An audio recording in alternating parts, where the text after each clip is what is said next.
the MFCDs. But yeah, I think people will really find that, especially with this module, that there's a very large sense of um, I guess adventure.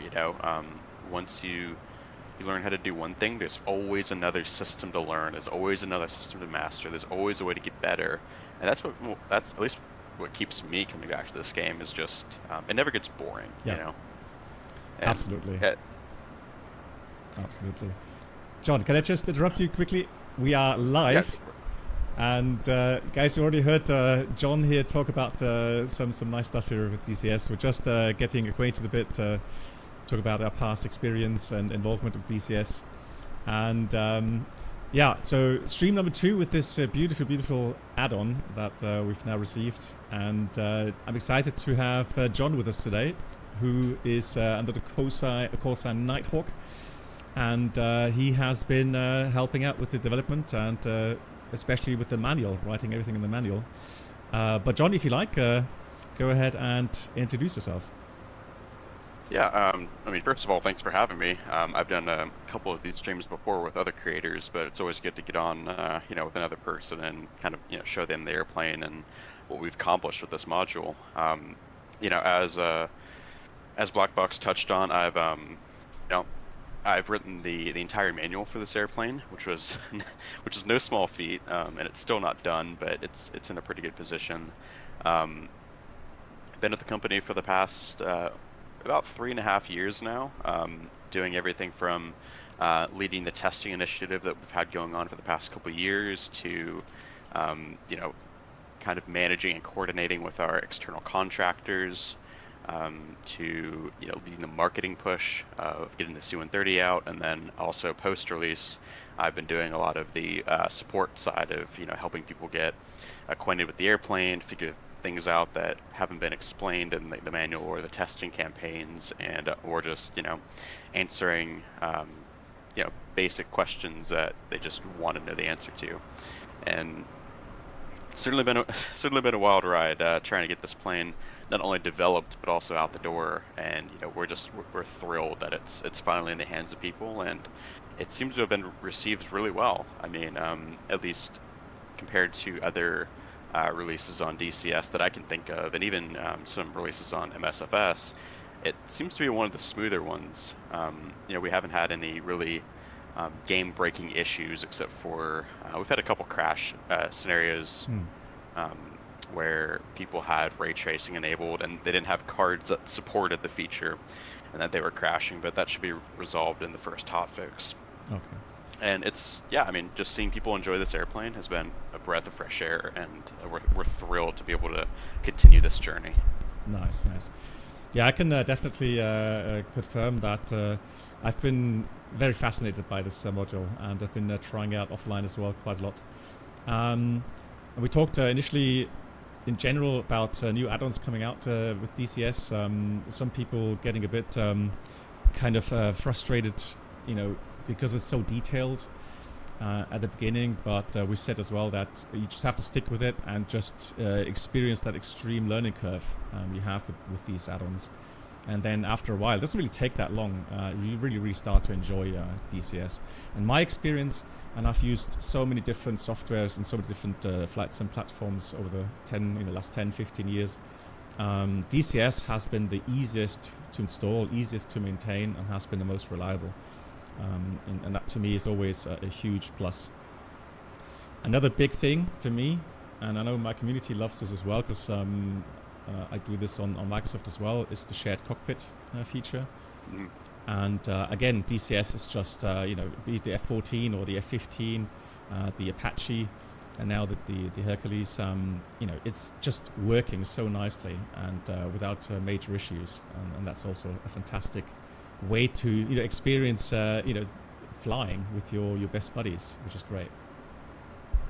It is, and multi-crew has kind of been something that we've been focused on from the start. The person that owns the company kind of got us started in DCS doing multi-crew and other modules, and quickly discovered that, a lot of the time the experience just really wasn't that great. You had massive desync, or Mm. things just didn't sync between the players, or sometimes the game would crash outright, or some modules just didn't support it at all. Mm. And that was really one of our focuses from the beginning, is that we have to make this a compelling experience and something that you want to come back to, because at the end of the day, this is a multi-crew airplane, Yeah.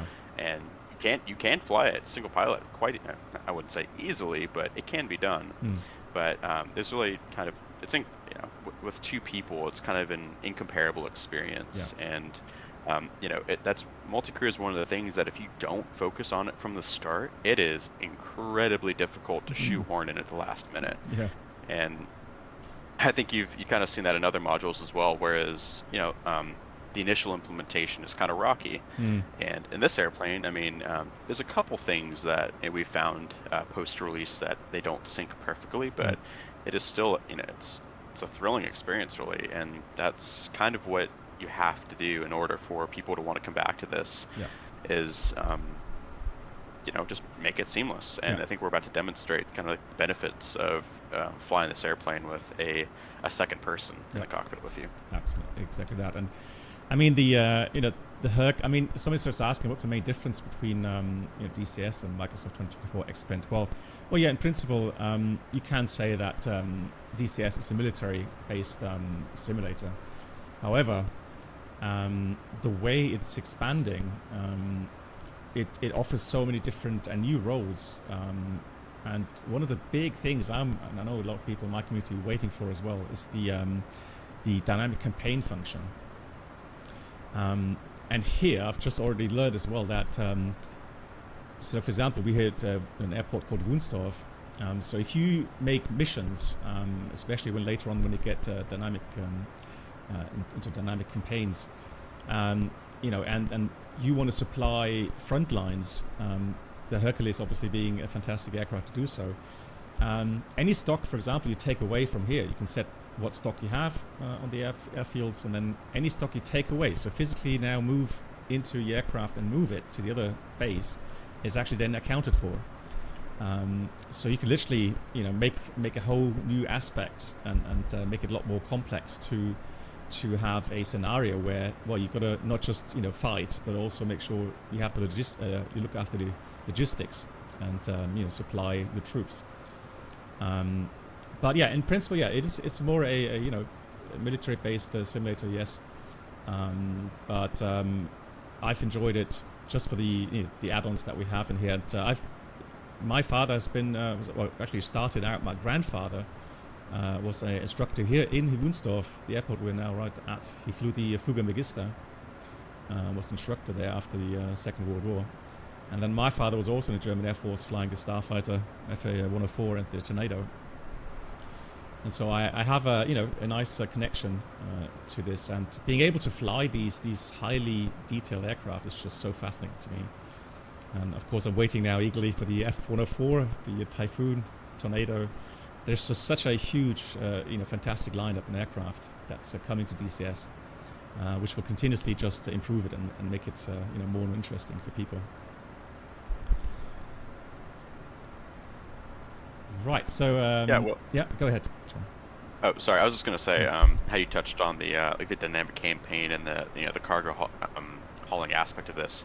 That is one of the exciting areas that this airplane opens up in DCS. Is that it gives like a sense of purpose to these transport airplanes, whereas hauling cargo in a 777 freighter and MSFS. There's still, I guess, a little sense of purpose, but it's at the end of the day, what you do doesn't really have any effect on the game around you. Yeah. Whereas this airplane, with the most recent DCS update, you really can influence the fight, if you will, on these servers that have these FARPs or forward arm and refuel points.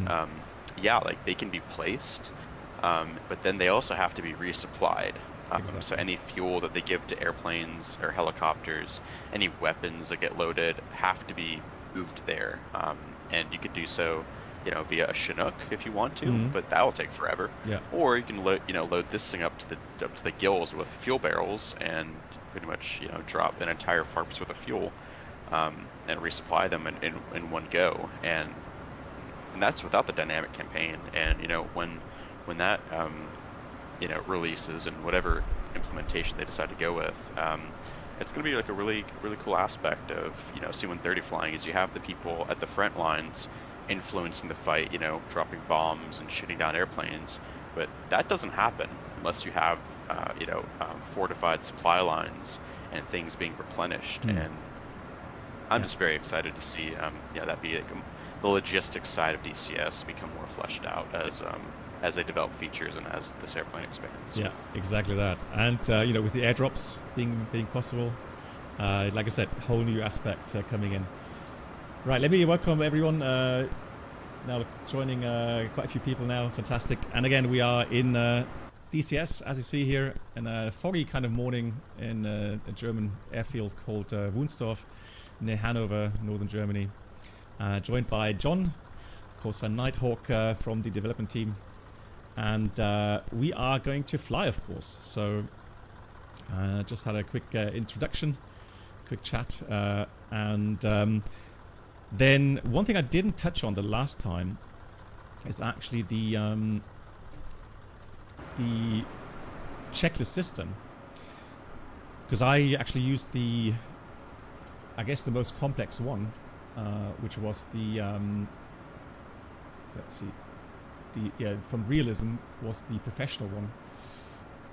But you can change that to GTA. You can have that to action. You can have it to sim, no tests, and then you have the most complex one, the professional. I mean, most complex one, I mean that it's the most extensive, which really goes through everything, all the little bits, and of course for those that really want to have the 100%.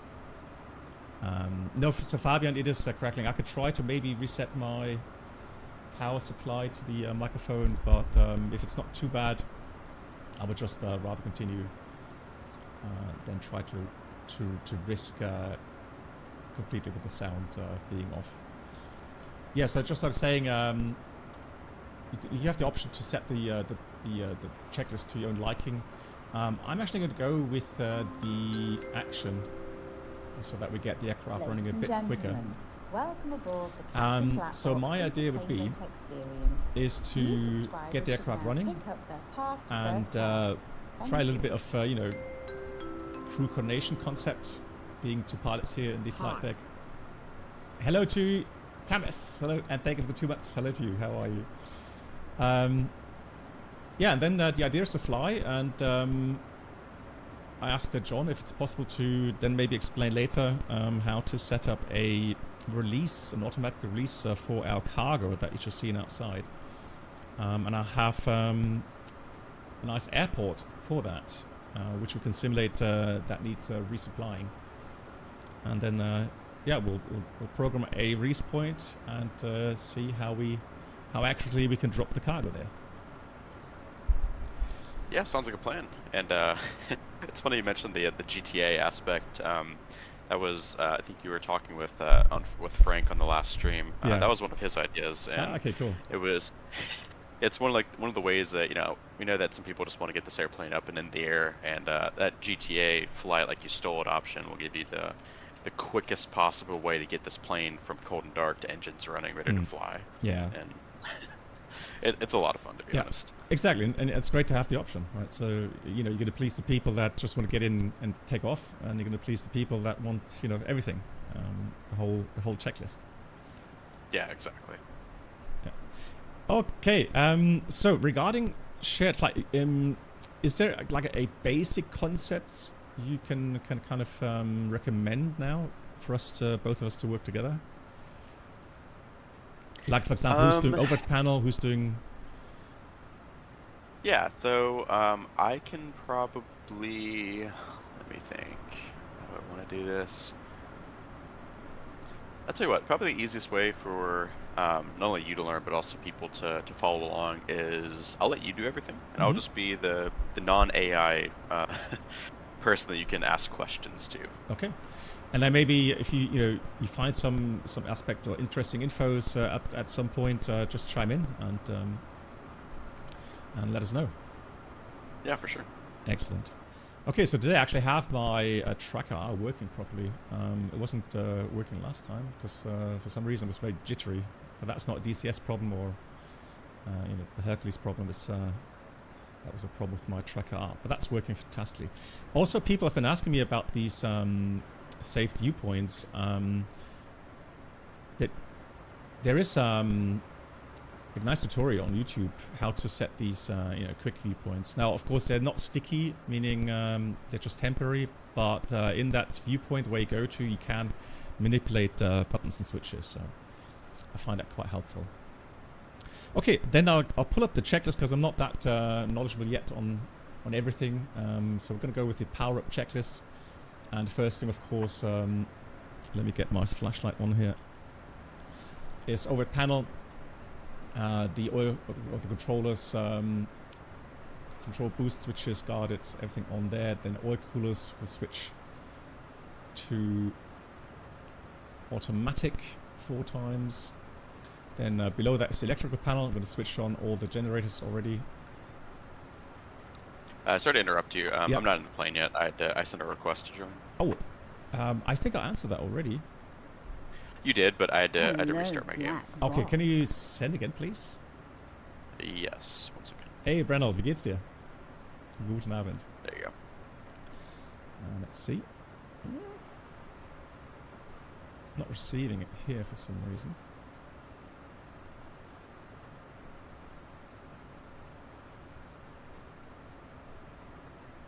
Do we need to do something else here?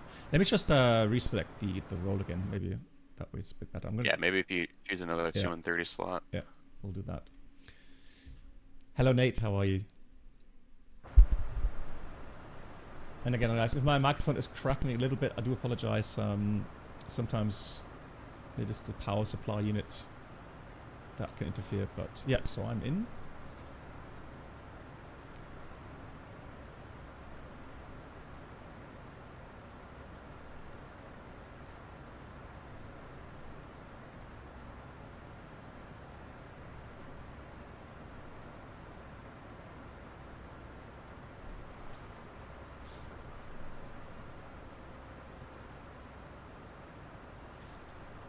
How was the flight yesterday with Sven? It was nice. I only had one crash at Escop yesterday in 2024, so but the rest was going very well. Did a great approach into split yesterday. Very pleased with that. Let me know when you send the request, please, because. Oh yeah. Okay. How about now? Let's see. Nope. I tell you what we'll do. I'm gonna go leave the server really quickly again, just to. Okay. Yeah, I'll do the same. Get everything running correctly. Danny, how are you? Yeah, so I'm using not Track IR anymore. I'm using what's called Track Hat. And the advantage is, because now with the face cam, is I don't have to wear a hat and I don't have to wear any gadgets to be able to use the Track IR. It's like, there's like an app for I think for cell phones these days as well, where I can do that. But it's a little, like a 3D printed sensor, which I put on top of the monitor, and then it just scans the face and the face movements. Okay, so I'm back in the plane. I'm loaded back in. Mm-hmm. And yeah, it's quite nicely, because I find it a little bit more intuitive than Track IR, so.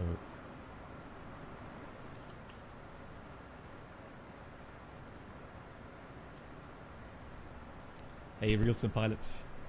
Yeah, 1st December today, you're right, it is.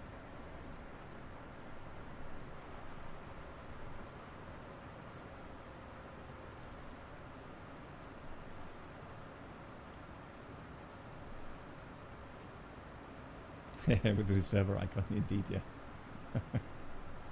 Well, it's Christmas soon. I've always warned you guys. Christmas comes fast.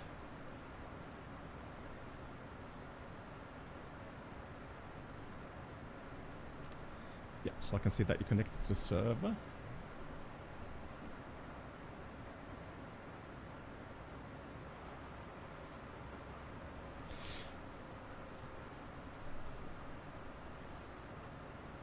Yeah, Brandel, this is the cargo version.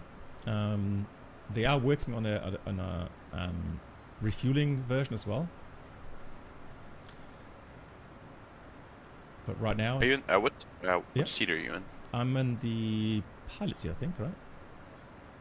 Do you see me on the list? Yeah, it's saying. Interesting. You're in the left seat, correct? Okay. Yes. Let me. So I'm saying a pilot, player left. Yeah, exactly. Yeah.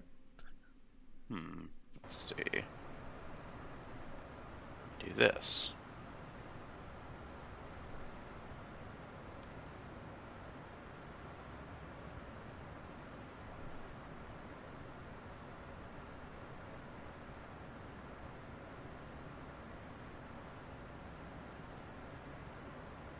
It says pending request to player. It's interesting because earlier it worked.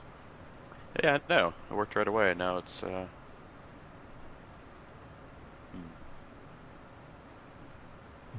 not receiving it and no notification here on my side.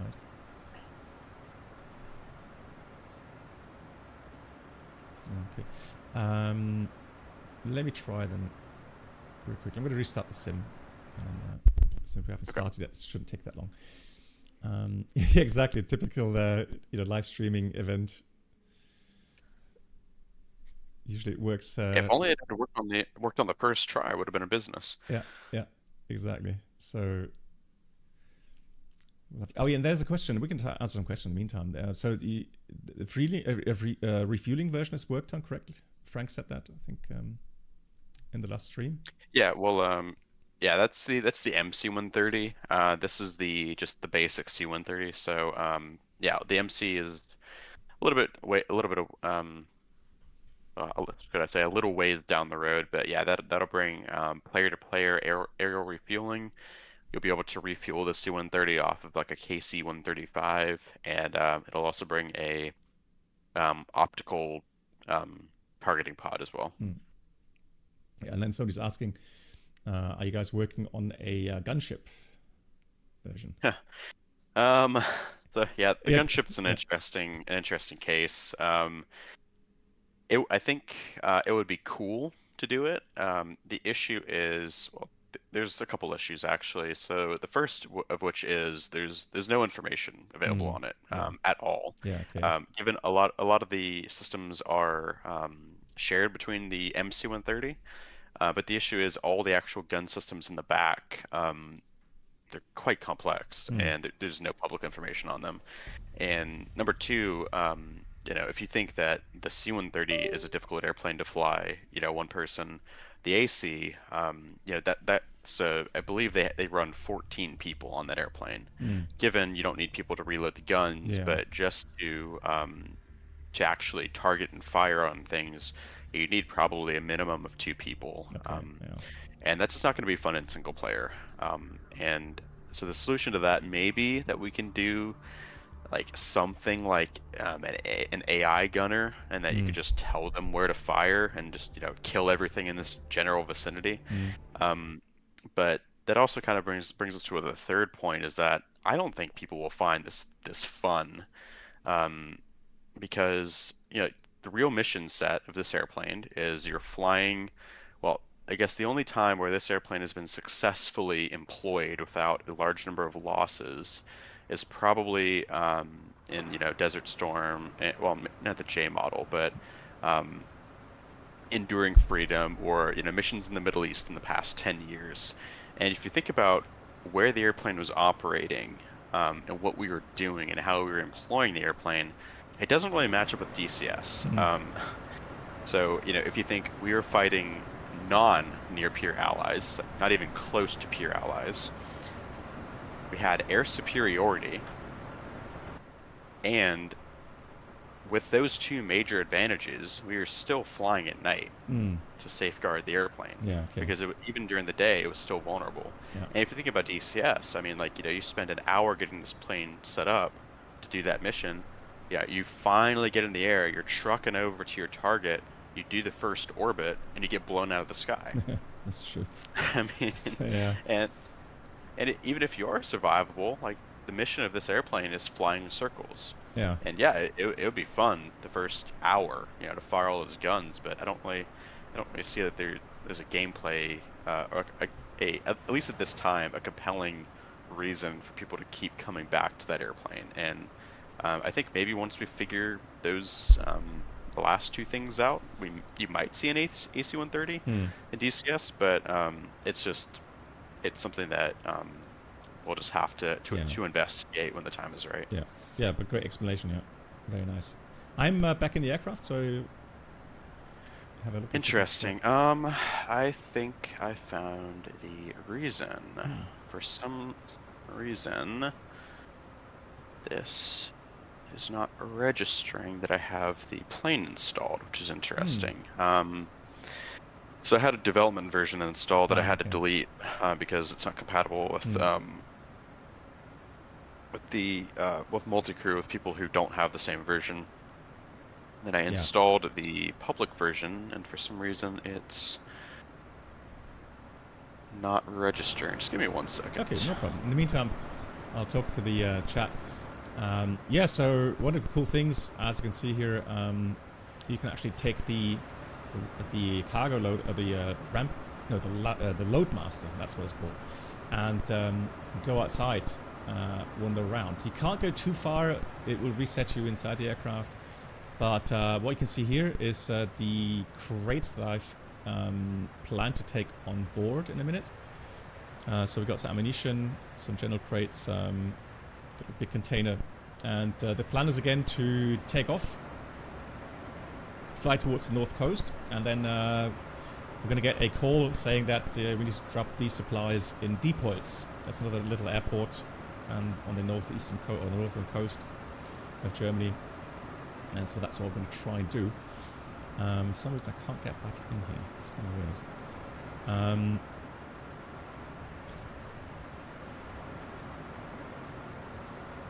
Is the microwave working? Well, at least it's working in the sense of it's animated.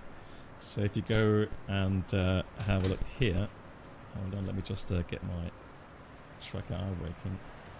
So here it is. Let me also get my flashlight on. There it is. So,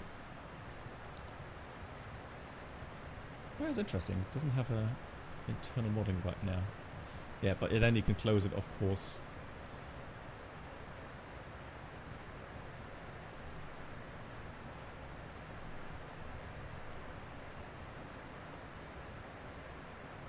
Yeah, Ghost. I didn't know that either. That you would need 14 people to...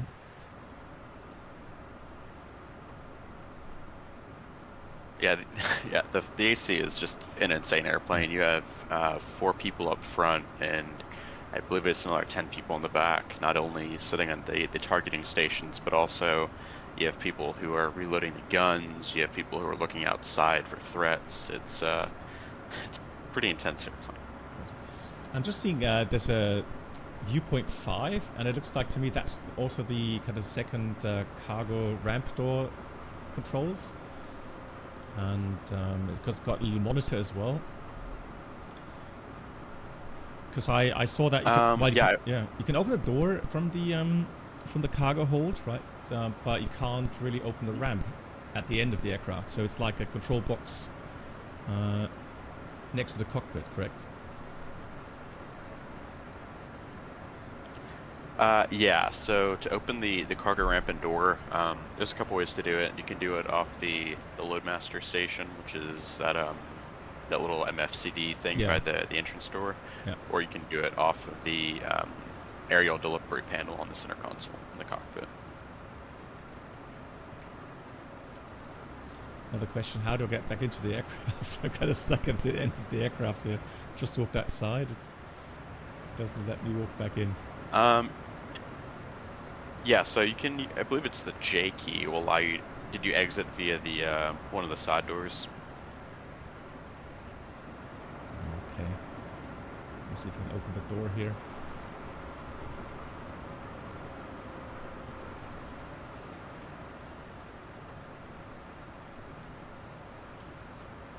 Let's see. Cool. So in the meantime,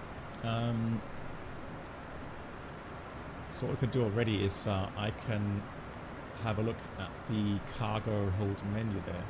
So these are the cargo boxes, right? So there's 1, 2, 3, 4, 5, 6, 7, 8, 9 of them. So we've got some crates, container, ammo boxes, and then you can choose your type of parachute, and then also, so carb would be then the drop point. So we'll choose maybe 2 today. So then this will be number 2 at the end, and then the timer for the delay timer for the parachute to open once it leaves the aircraft. But John will tell us later what the optimum settings may be. Just going to dial in some values there. So the first, this is also second, and then this also the second drop. Yeah, so that's the thing. We'll just let John solve the installation issue, and then we'll talk about the center of gravity effect. Yeah, I found the issue. Okay. It just DCS had to download a very small update, so it's 3 minutes away from being done. No worries. Cool. Right. There we go. So that's number 1 as well. So set for 2. 2 drop points. Is there any 3D model crew visible outside while walking around? Kestrel, I don't think so. Unless... Yeah, not yet. Yeah, not yet. Yeah.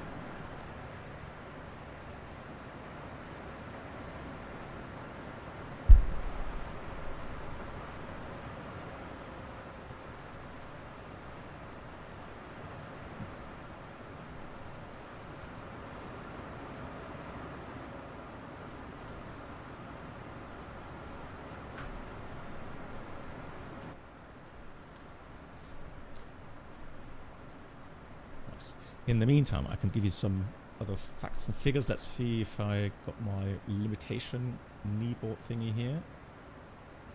Yes, I do. So these are some basic stuff you guys will have to, just like in any aircraft, try to learn and remember the most important things. So I looked at the maximum airspeed for gear extension. So, landing gear extended is 250 knots. For the ramp to open is 250 knots. Same for cargo door being open is 250. It's just the air deflectors. So whenever you have paratroopers deployment and you want the air deflectors to be out, then that's 150 knots only. But interestingly, just for the paratroop door to be open is also 250 knots. I imagine that would be quite loud. If you did that IRL. Turbulence penetration speed is 181. Nose gear tire speed, that's interesting. Yeah, Mikhail, we'll go to that in a second. So, for the main gear, it's 174 knots. That's normal, right? But for the nose gear, 139, that's actually something you have to look out for because, I mean, you have sometimes approach speed around 135 knots or something, so... got to be careful with that. Don't want a tire to burst. Yeah, fuel values, max takeoff weights, those sort of things. Max crosswind is 35 knots. Well, that should be fun. And then the flaps extended to 10% is to 20 knots, 20% to 10, and so on. So, again, there's some speed limits you have to look out for. You don't want to have your flaps stuck at some point. So outside view, yes, of course. So here I've got the loadmaster again. And the cool thing is, with the loadmaster, you can walk around and have a look at the aircraft. So this will be the deflector door. You'll see that in flight. We'll have a look at that. That's the paratrooper door there. And here is interesting, the APU. So we'll have this viewpoint once we start the APU in a few minutes. Where the APU inlet door opens up. And there's the exhaust. Alright. And there's kind of another door up front here. And this would be, I guess, another door, right? And you can open it, it seems. Nice. Which door are you looking at? Just the front one, near the cockpit. Oh yeah, the crew engine store. Yeah. So you set. Just trying to figure out how to get back into the aircraft with the load master. So there's a couple of ways.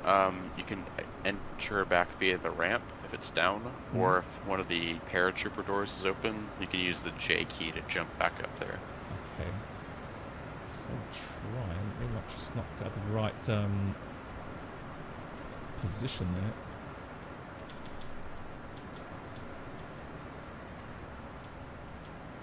Just being stuck. I'm jumping, but just not getting back in. You could also use the cargo menu to lower the ramp if you need it. Well, the ramp is down. So Oh, it's not letting you get back in? no, so I'm kind of stuck outside. Weird. Yeah, that's a bit weird. Okay.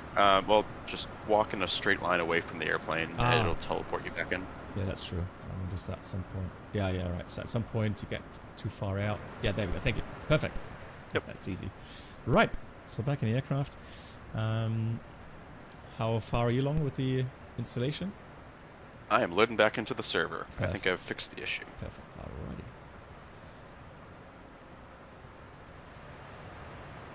Why is there a safe? Which is the safe? I didn't even see the safe.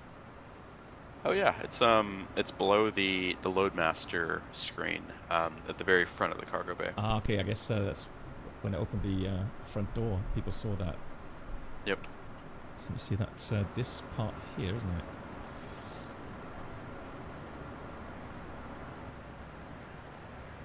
Oh yeah, down here. Yeah, you're right.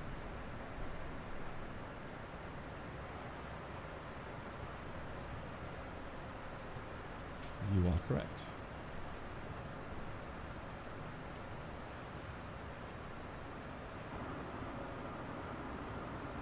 I think at some point we intend to make like a little mini game out of that safe, and I forget what we were wanting to put inside of it, but there'll be something that you know, if you're able to figure out the combination, then you'll be able to get.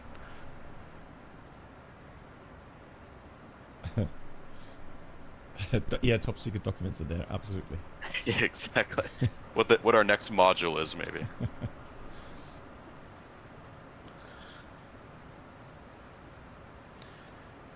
Alright, third time is hopefully the charm.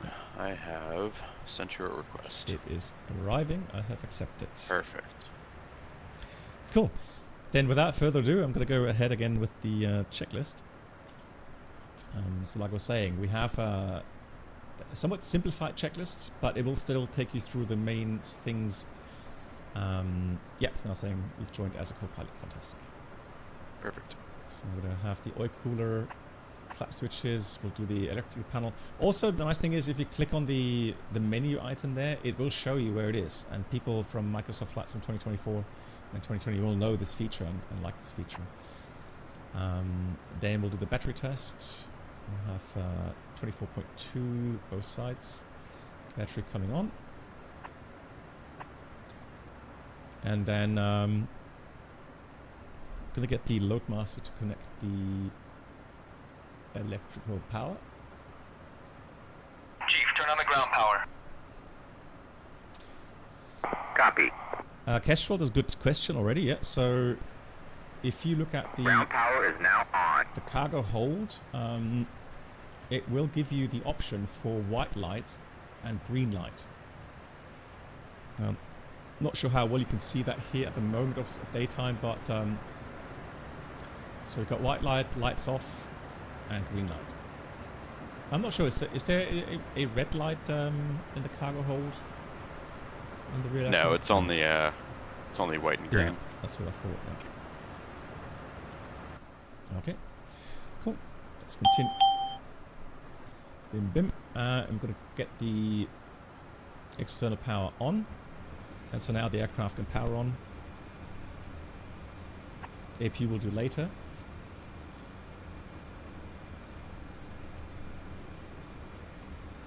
One thing I noticed, I got some very nice reflections, and people saw that on the last stream was commenting on the way the glass, you can see it here as well, is reflecting the glare shield. But I can tell you, in real life, be it 320, 787, whatever, it does reflect like that. I mean, I'm not sure if you guys have got some feedback on that as well.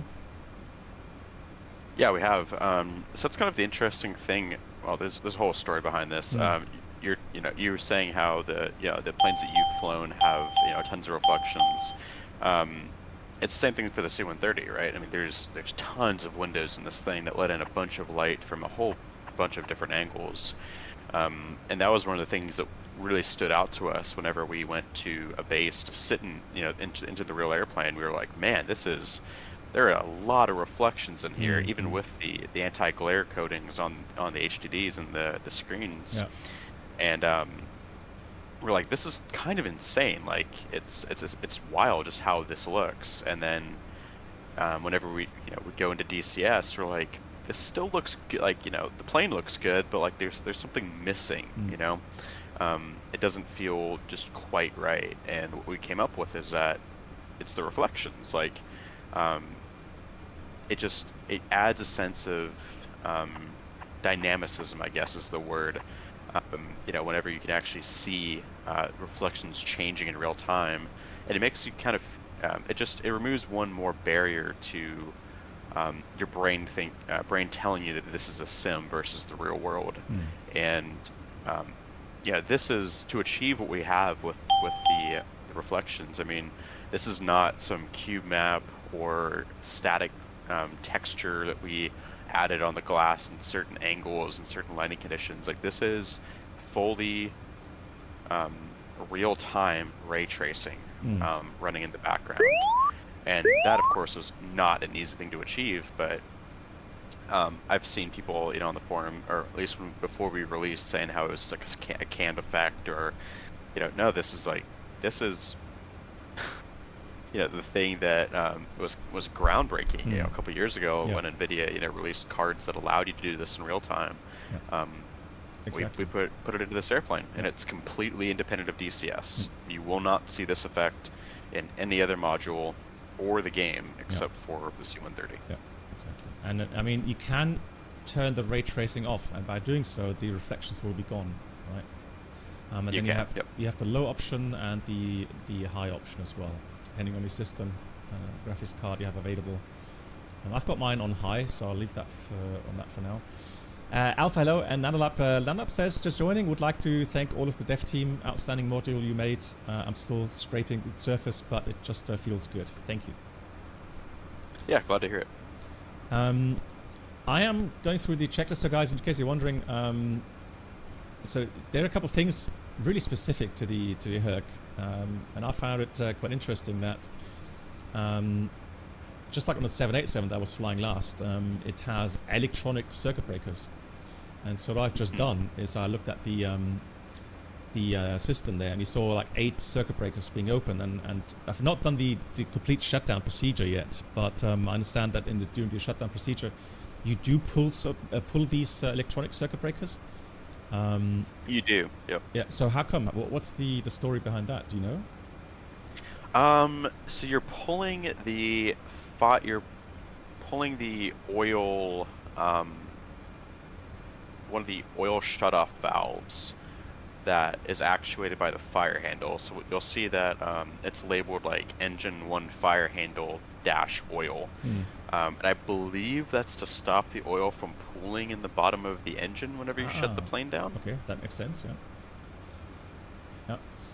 So it's something the engineers couldn't really stop, so they figured out to pull a circuit breaker, have a valve closed, and then avoid from that draining down into the sump or into some part of the engine. I'm just demonstrating now the circuit breaker, how you would pull that open. So it's so weird. We all used to, in the A320, let's say, to glance behind us and then just physically see the circuit breakers, and then if the procedure says to pull it, you will do so. But on the 787 already, whenever we had the instruction from maintenance to reset an ACB, it's electronic.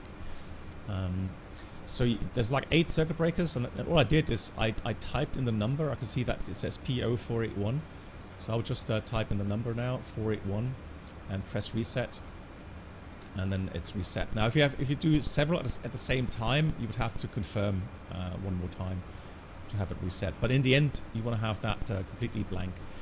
Another thing I did is, and it's one of those typical things with some aircraft that go, really kind of fully electronic, engine fire test or fire detection test. Also, there's no button you press anywhere. It's here on the how are these things called? They are called not the HDDs.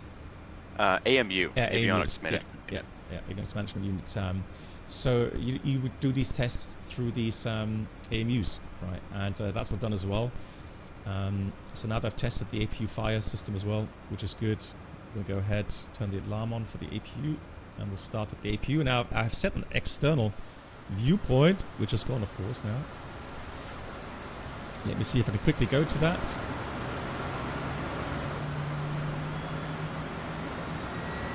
There it is.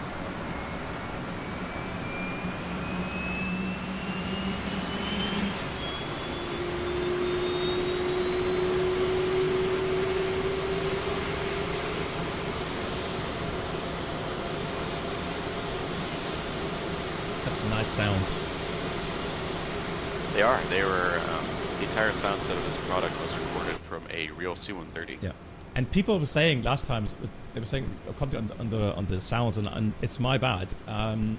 So I actually have, under options, I have hear like in helmet. Oh yeah, yep. So if I take that off, you hear it's a lot louder now. At least on my headset, on my earphones. So it's very loud. Hence, I thought for the stream, at least as long as the doors are open. Oh, hang on. How does it? Oh, there we go. So now reset it to here in the helmet. Exactly, noise cancelling for the wind, right? Cool. So we've done that. We're going to continue the APU starting up. I can see now it's got 100% RPM. And then I will get the electrics to the APU side.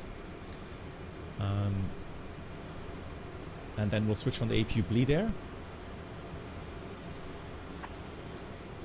Checking the trim tabs as well. Quickly the pilot view is off. So yeah, now we can have a look at the trim tabs, and I've modeled some trim buttons for that. Ailerons. It's probably going to be hard for you guys to see. But I can do trim up and down. And it's kind of weird how the yoke so I've got a force feedback yoke. And it's interesting that the yoke actually moves as well. Just like in the real aircraft. Very cool indeed. So yeah, we've got the trim tabs here.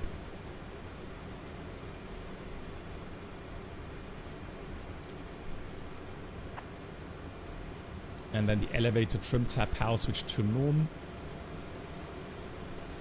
And now we should see that move correctly. There we go. Now we can see that trim moving, tab moving. It wasn't moving before. But now the elevator trim surfaces are moving as well.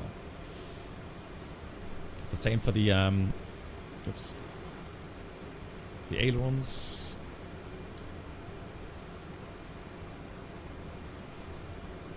And the aircraft, one thing I found out as well, flying it manually, so I have 4 thrust levers mapped, and man, you got to make sure that you're setting symmetrical thrust, right? Because otherwise, yeah, you've really got to use the rudder to keep the aircraft straight. Oh yeah, it will quickly become a handful if you try to fire this asymmetric power. Yeah. Good. CNI MU, all these new abbreviations. Although let me go get the lightings on. Let's get some dome lights on.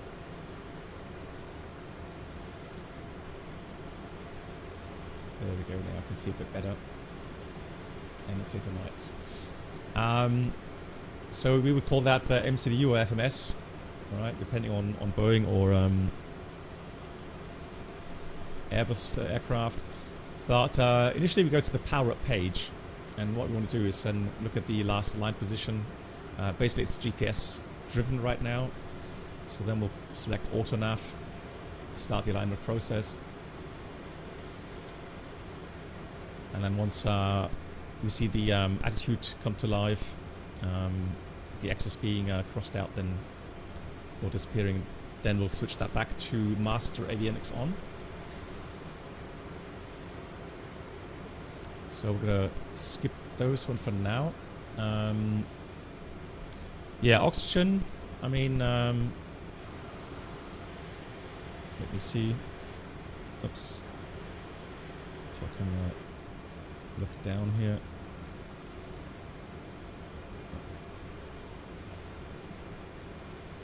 It's going wonky again. My track IR again. But again, I have a feeling that it has to do with my lighting here.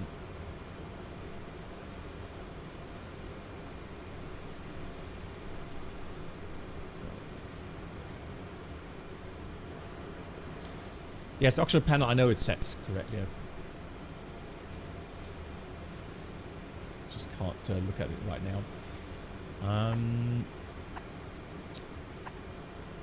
So CNI equipment, that was something I forgot the last time. So here in the CNI, you would also look at the IFF TCAS. So let me have a look where I will find that. Defense system, right? So you switch master power on.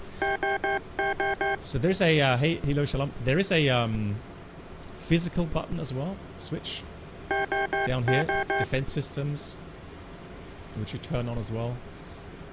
But you have to do that here in the CNI as well. Now IFF today is not that important. RWR's on.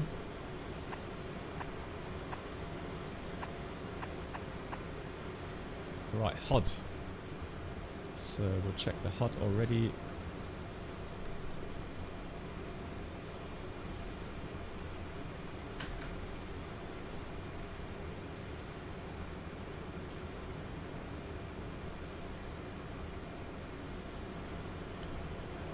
Put auto brightness, TACT and nav on.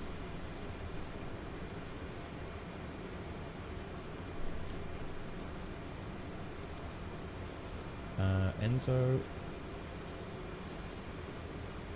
Stonefly, you just downloaded the C-130. Hope to take it for a spin. Hopefully not literally. No, hopefully not.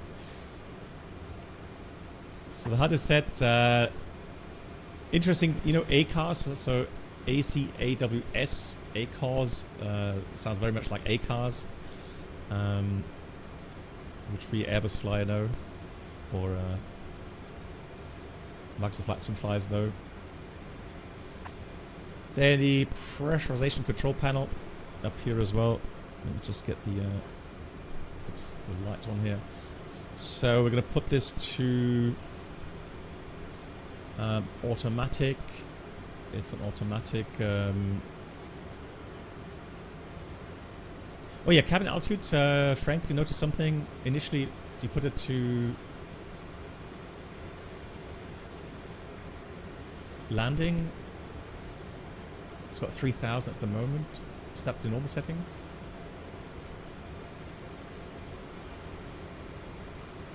John? Nope. Yeah, sorry. Okay. Yeah, that landing constant altitude selector is used to set your landing altitude, and also if you're in constant altitude mode, it'll set what altitude the cabin pressurizes to. Okay. So pretty much it's, I believe it's going to hold 3,000 feet until you get up fairly high, and then it will transition over to a schedule. Okay. I'm just saying we've got way too much fuel on board. So Yeah, that's pretty much. Well, you have the externals loaded, so Yeah. that's extra 19,000 pounds or 17,000 pounds. So let me move the payload there. Let's just get a bit less fuel in there. Request refueling. So we'll have a bit of defueling going on. Request Copy. rearming. So the presentation panel Copy. is set. Mode select switches now in auto. Fuel management. Don't really have to switch anything there. We're hearing the defueling going on now.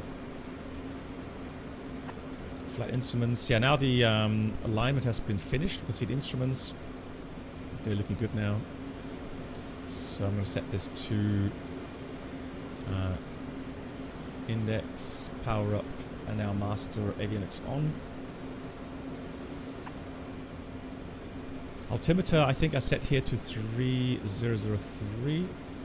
So we'll set those. 3003 is looking good. I'm going to select, let's go 5,000 feet initially. See, break out of the clouds. So hydraulic panel is down here. I always look up on the orbit panel for the hydraulics, but they're actually right of the landing gear lever. So we'll get the anti-squid switch to on. Auxiliary pump to on as well. Pressuring up. And then the boost pump switch is on as well. Suction boost pump are on. And that's already the before starting engine check is complete. So let's go and load the aircraft, shall we? Now for that, of course, we're going to have to open the ramp. Now, I want to see. So I already disabled the weight on wheels on the AMU. So WOW override on. That means that now we are able to raise and lower the ramp door. And for that you also need the auxiliary power, hydraulic power on. But the ramp door is opening. So if I have a look, you can also do through the menu here. So if you went, into the view of the load master, you can press the down button there in the menu. Now it's fully open. So our crates should be outside, waiting to be loaded, and then we'll have to load it all, and then we'll see. So one by one. I mean, it's not animated as per se with a truck or anything, but they will load accordingly what you have set. Now the question was, and that was the last time I found the question interesting as well. Well, John answers that question. We'll raise the ramp again. So, because that's one of the topics I covered not too long ago regarding normal flying, so normal airliners. It's the center of gravity determination, right? And how it influences fuel burn, etc., etc. So, how would you determine the center of gravity here, or is that not important right now? So you can do it a couple ways. In this airplane, it is especially important just because of its cargo carrying capacity. Refueling complete. But what you can do is you can go to the on the CNI. There's a key that says MC index. Set. If you click that, Yep. there's a weight and bow prompt. Yep. You can click on that. Then you go to payload. Roger. And that page will take, you can individually enter each piece of payload that you have. So the weight of it will be on the left, and then its center of mass, if you will, be on the right. Okay, let me just check. So if I look at the Rearming complete. the index, so the cargo load index there. So the first crate,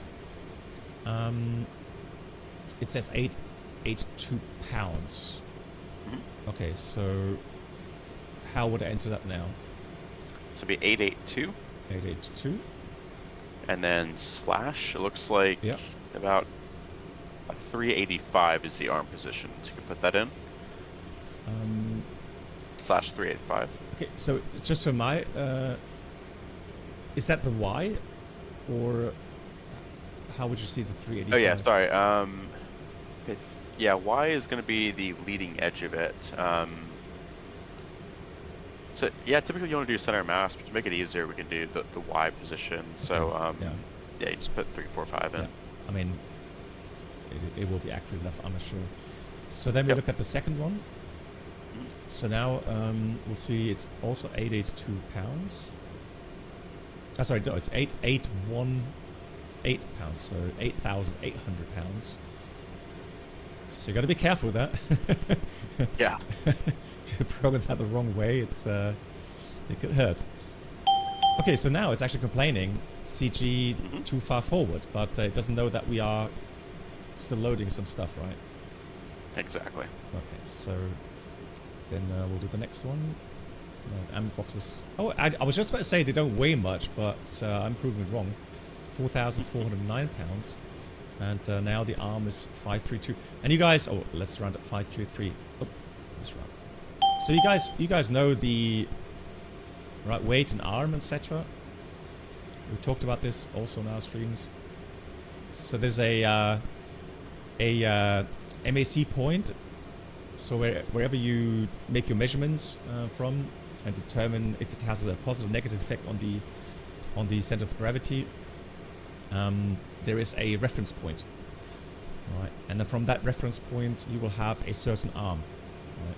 So distance from that reference point, and that's what we have here. That's what I'm typing in now. So not just the weight, but also the distance from that reference point.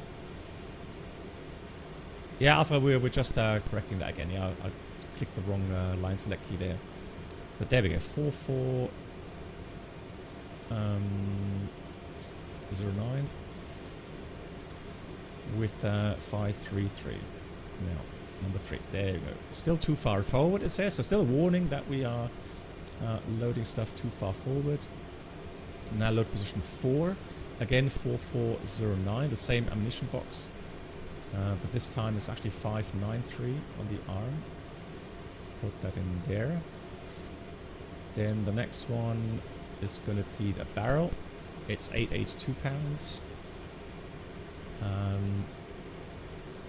And then you can imagine, the arm getting more and more back towards the aircraft. Then it has, of course, a much more effect on the center of gravity.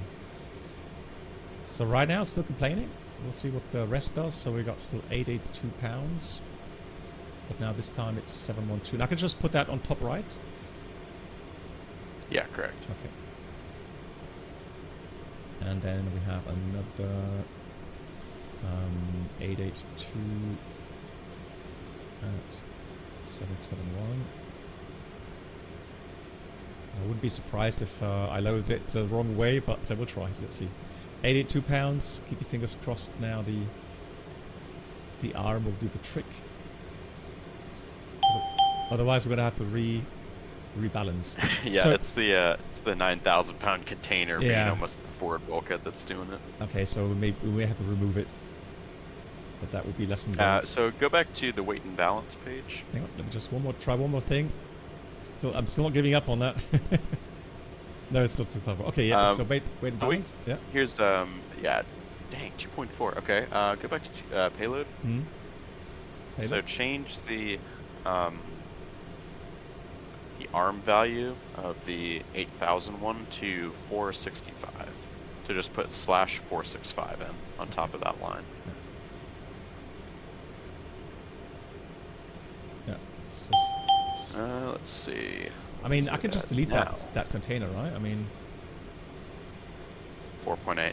Yeah, probably. It'd just be better to download that container. All right, so we'll delete that. There we go. Cool. So now delete that out. 14.5, moving in the right direction.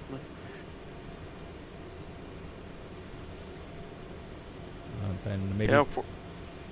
Yeah, I could move. Can I move the pallet, the first one, further back? Yeah, I believe so. So unlock, and then I'll move that if I can.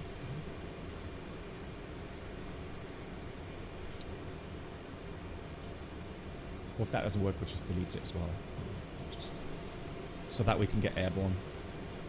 Yeah, this is good enough. 14.5 is reasonably close. Yeah, now Certainly we got better than yeah, now we 2%. got 16.1. So Good enough. good enough. Alrighty, but again, you have to be careful. Cool. So that's the loading done. The rest is still programmed. Fantastic. Cool. We have the C9 mute now programmed. Autonav selected. Before I've done that, so before start it was completed. So we'll look at the ECOS TWS off. So let me just overwrite that. Weight on wheels is now normal again. TORS off. Hang on, where do I set the TORS again? Is that on the DEF system or? You're trying to turn off the TAWS system? Well, on actually, it says TORS off. Oh yeah, it's on the main GCAS TAWS page right there.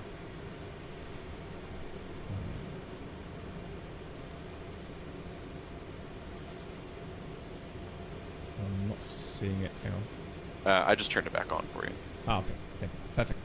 Right. Cool. So the mission DTC is not installed. That's still a work in progress. I understand. And maintenance DTC not installed is also made. So don't worry about these messages. Anti-skid being off currently. Yeah, that was after engine start. The parking brake on, yeah. And then we have one more thing to do, and that's the crew door is still open.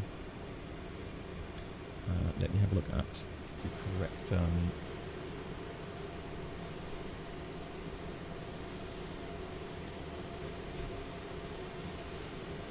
That's so strange.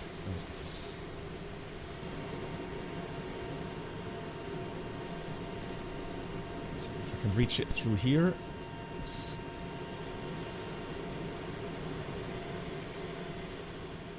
Ultra realism. So let's have a look. There's the door handle. And there it goes. And that should have done the trick. Let's have a look. Looks like it did. Okay. Oops.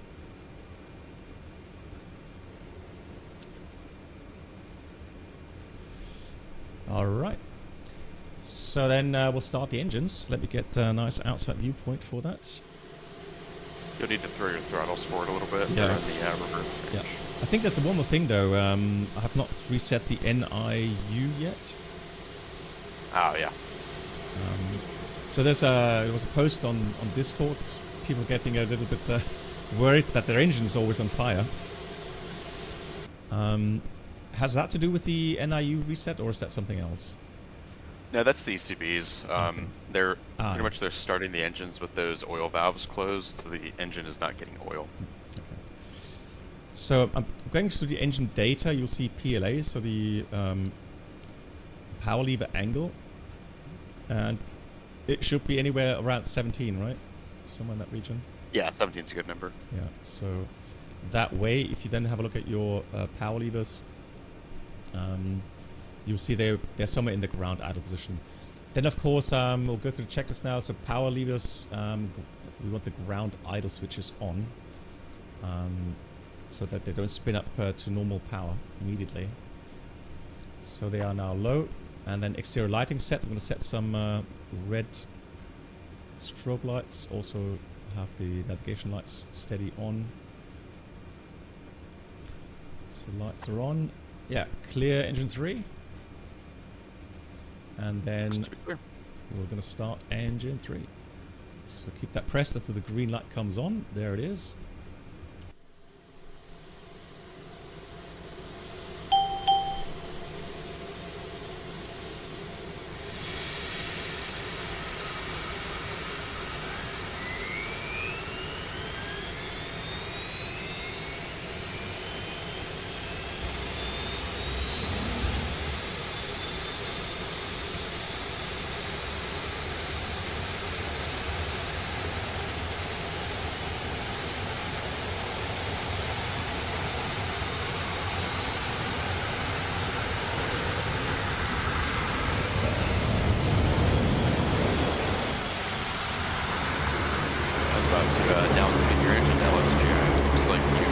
already have them set.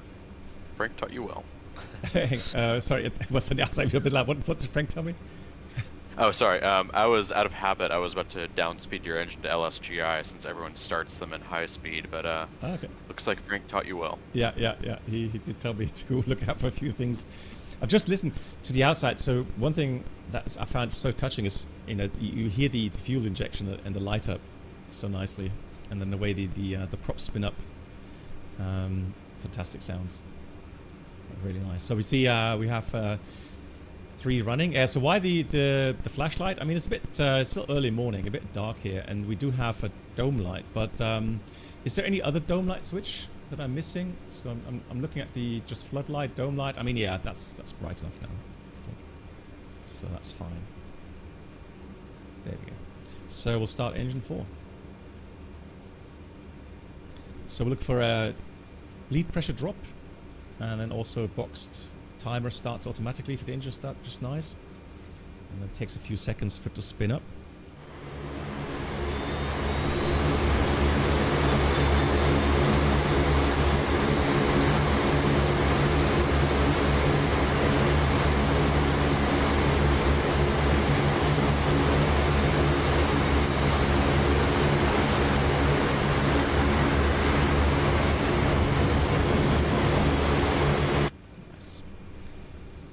So you can see now they're a little bit in the beta range, which is normal.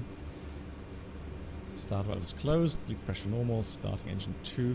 So Thomas, you asked where do we get the second number from? So again, if you look at your cargo loading page, so you have the weight here.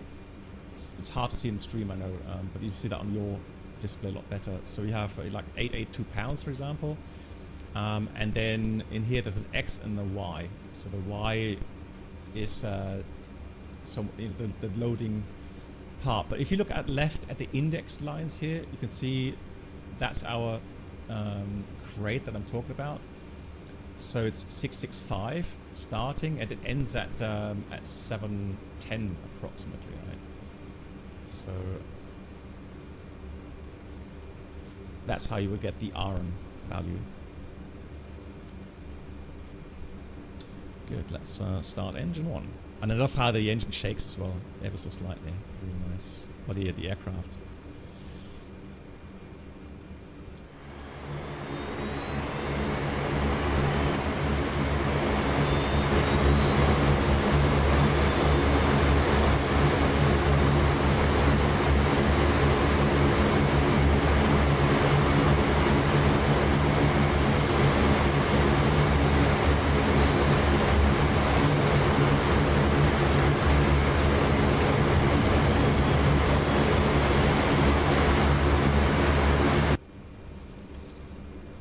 Nice, 777 driver. So you found out the cold temperature effect does actually work in 2024. Yeah, cool, isn't it? Good, we have a very good engine start, so let's call up the checklist again. And let's do that's all done. So now air conditioning panel. We have APU lead off. I'm going to start yeah, so the FLT STA, I think you switched them on for me, which is nice. Cargo compartment power is on, and I'll have the underfloor fan on as well. Perfect. So now let's have a look at the before taxi. So standby altimeter is set. We've got the ADI set. Ice protection panel right now. It is a bit foggy, but do you reckon engine anti-ice is needed right now? Just set an auto position. I think we'll leave them auto. Sorry, I was muted. Yeah. Let's see what the outside air temperature is. So 2 degrees, I think. 2 degrees and visible moisture. Yeah, why not? Okay, so we'll take them on. Wing empennage, probably not at the moment, right? It's just No, that's actually inhibited based on airspeed. Yeah, okay. So it won't come on until I think it's like 40 knots. Yeah, because they do draw a lot of bleed air from the... Yes, they do. Yeah. It's actually it's kind of interesting in the real world. If they're up at 24,000 feet and they turn the anti-ice system on, they'll have to descend by a couple thousand feet. Wow. Okay. Yeah. Okay. So now you have the Power control is now back to normal speed. Radar is on, and that's the before text check is complete. Right, we are ready to go. Now, oh yeah, flight plan. That's one thing though. So I have a flight plan inserted. So let's have a look at the nav radar. Let me put that on 2 here. I'll set the range to 5. So we have some waypoints programmed, which we can follow along. Takes us north towards Bremen and then further towards the north, and then we're going to try to program a manual, or an automatic release point, which we will try to set through the map mode later on. That should be fine. Right, so that's done. Now I do want to have for the. Let me see if I can find it again. So nav select, iNav1 is selected. And then pointer 1, TAC 2. On my PFD, I'm seeing course in red right now. I mean, it should say CDI iNav1, which is correct, so it should follow the nav course, correct?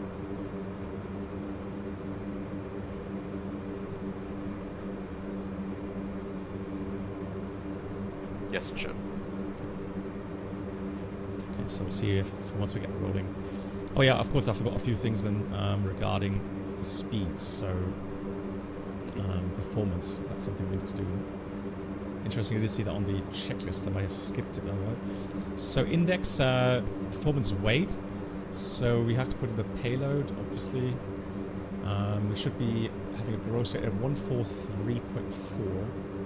So the payload is 13,000.3 rounded up. So now it's 125. Has it added fuel again? No, 26.5. That's correct.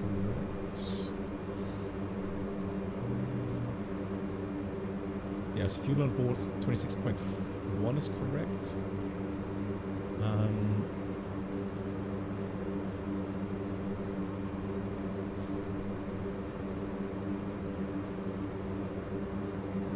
So I'm not sure if the mismatch is coming because we took some cargo out of the load mask. So let's see, 26.1, it's pulling, yeah, so fuel quantity is correct. So BOW will be 86.2, which should be correct. And then if I look at the right-hand side where it has all those cargo containers displayed, on the top value it says total value, right? It's 13.3. So that's our cargo, our payload. Correct. So yeah, so then 125.6 should be correct. Okay. So we're going to go to TLD index. Dragons was 10, if I remember correctly. So we have external tanks. No, we don't anymore. Okay, yeah, 10's correct. Okay, cool. Then we are taking off from. Let's have a look. Take that on your page, Route 1. We'll take Hamburg as alternate. Actually, no. Well, let's come back to Woolstuff later on. So we'll do that. So Echo, Tango, oops, November, Whiskey, and that's runway 26. So we have 2-degree outside temperature around about. Wind is, I think it was 280 at 3. So very little wind. Barrow is 3003. Page 2, so we'll have a normal bleed, ATCS on, anti-skid on, 2 reverse, so that looks good to me. And then there's one more thing for the speeds. So let's have a look.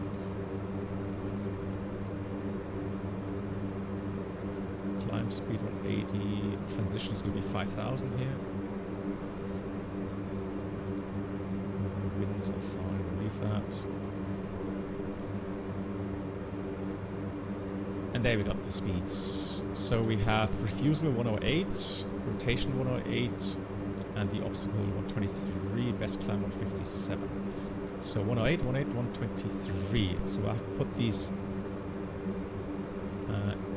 in here. Hold on.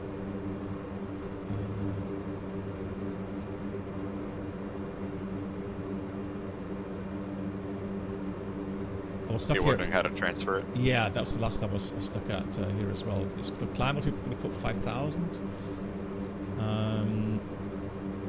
Screen height, about 200, isn't it, for the runway here? Yeah, so how do I get those speeds showing up on the... Yep, so this is another aspect of the CNI where things don't talk to each other. So go to MC Index. MC Index? V speeds. Ah, there we go. Yep. So that was 108, 108, and 123. And now they're showing up correctly on the reflector. Right, so radar altimeter, leave that at 0. HP, what was HP standing for? It's got 4,000 set. Horsepower. Oh yeah, so Yeah. that's the one thing. So you look at your power settings.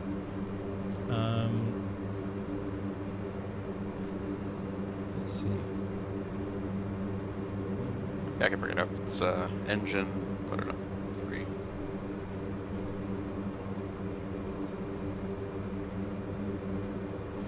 Yeah, and then there was like you subtract something, minus 200 or something like that, or from... Yeah. there's a maximum So, value. yep. So on your takeoff data page, there's a computed Yeah. horsepower value of 4705. Yeah. And when you're doing your power check during the takeoff roll, it needs to be within 200 horsepower of that, Okay. so that you know that the airplane is meeting the told calculations. Exactly. So now that I'm setting, if I set, oh yeah, if you look at the engine display here, guys, so you see those blue index markers there. So I'll set 4,500. So it should be at least at that, right? Or do you set 4.7? You can set 4.5 because that's the it's an quick reference way of knowing whether or not you're making your power, or you'll have to abort the takeoff. Okay.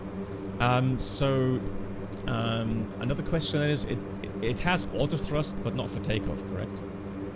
Correct. Okay. So you have to really set the power according the index markers there for takeoff. Okay. Good. So now I think we've got almost everything. Then another thing was flight path angle for takeoff. Somewhere +7. Yeah, you can set +7. It's a good reference value to pitch to. Okay. So you see that dashed line on the HUD. So that's pretty much your index pitch after takeoff, and then minimums later.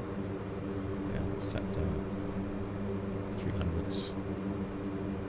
Okay, so now I think we are set finally. Go back to checklists, and then we'll have a look at the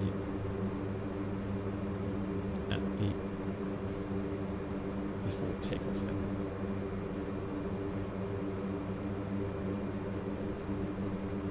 Oh, actually, taxi checks first. Taxi lights down here. So let's get the taxi lights on when it's on, and then we'll go. So let's get the parking brake release.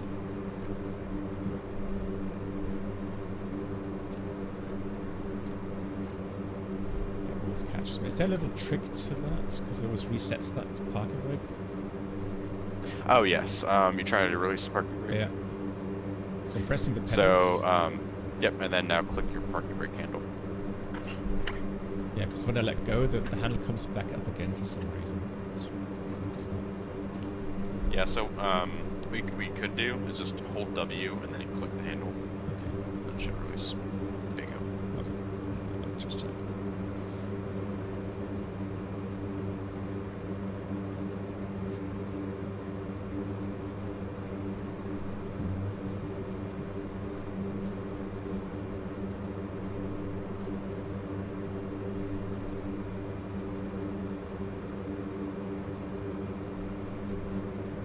try to reset my track IR. It's weird that's not working correctly.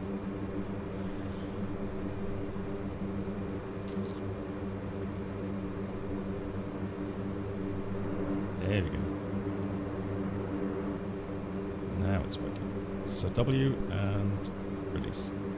That's set. And that's gone. Okay, now I think we're good.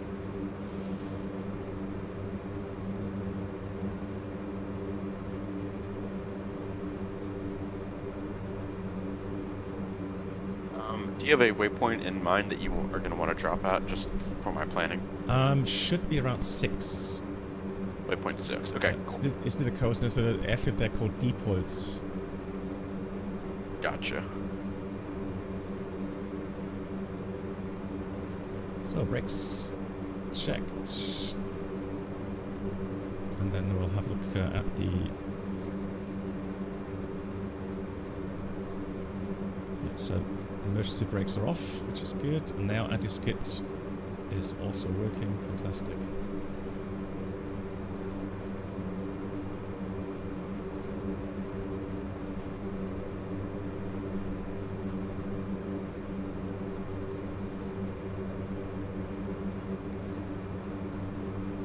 All 4 engines are up sped. I'm going to turn the APU off for you. Oh yeah, that's nice. Thank you.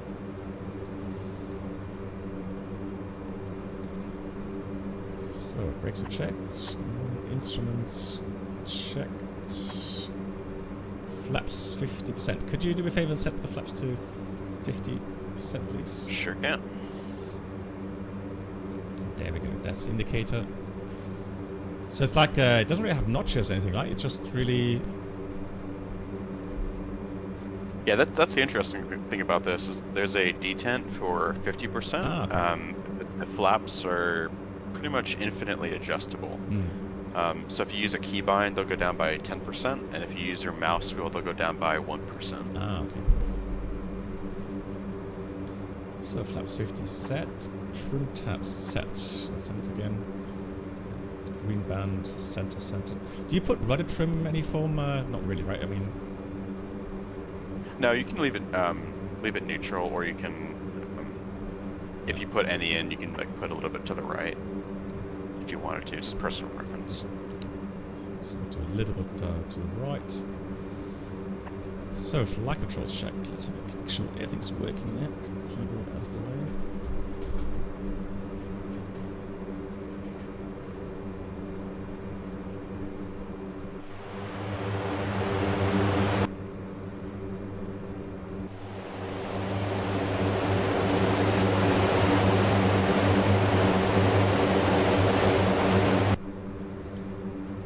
Good. Taxing quite fast here. Let's That's fine. Get some beat in. Good. Nav it's not really needing. I'm going nav mode for now. APU panels. Thank you. Set that for me. That's nice. Radar is set. Text check is complete. So next thing I want to do is pitot needs our heat switches on. I'll do that very quickly. And TACDS master switch. Where is that? ATCF is that guarded okay. guarded red switch to the left Yeah. of prop sync.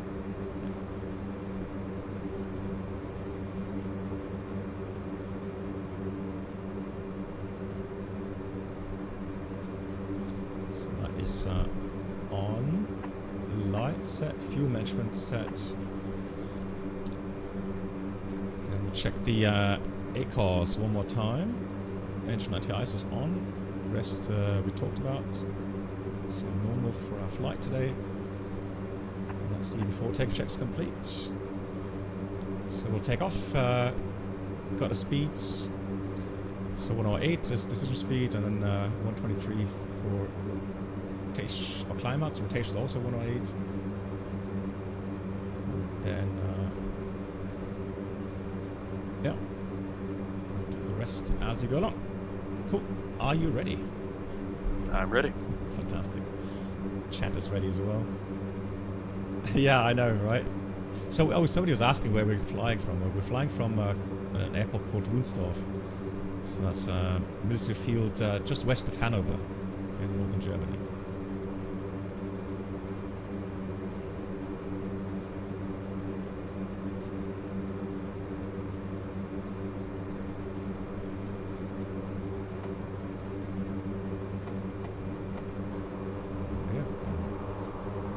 Let's go.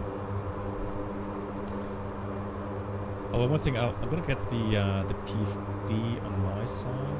So the engines.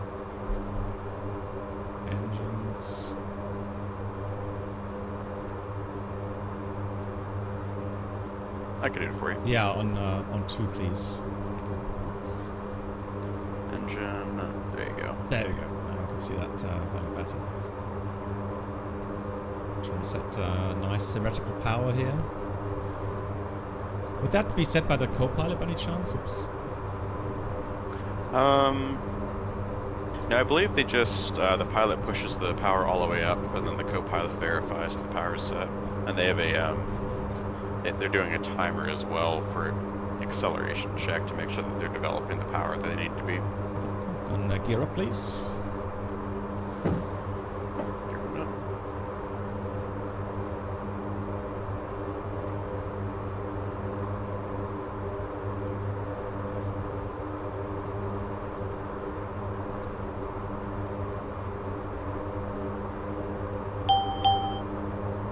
Start retracting your flaps. Yep, thank you. Acknowledged.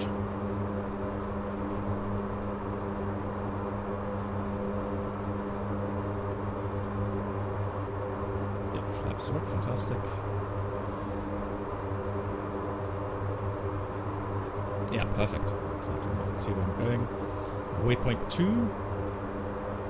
And I'm going to climb 5,000. Correct for waypoint 2 as well. Okay. So we're right now right over the Stein. It's called Steinhuder Meer. So it's a little lake near the airfield we just departed from. So set the speed to 50, and I'm going to have auto thrust on. Thank you for waypoint 3 to 50. Auto thrust on.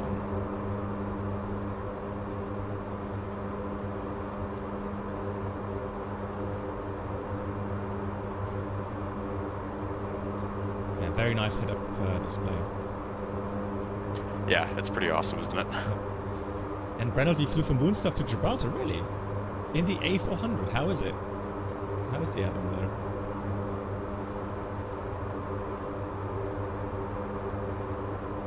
Nice. Cool. So we've got a nice climb rate going. I'll select this on. I'm going to press vertical speed, and then I'll have the autopilot on. And then off we go. I'm going to dial down the sim sounds for this chapter for myself a little bit, so that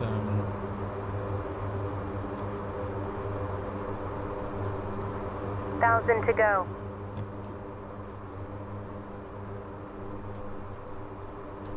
Then we could talk a little bit more relaxed, don't have to shout. So, we've got sounds.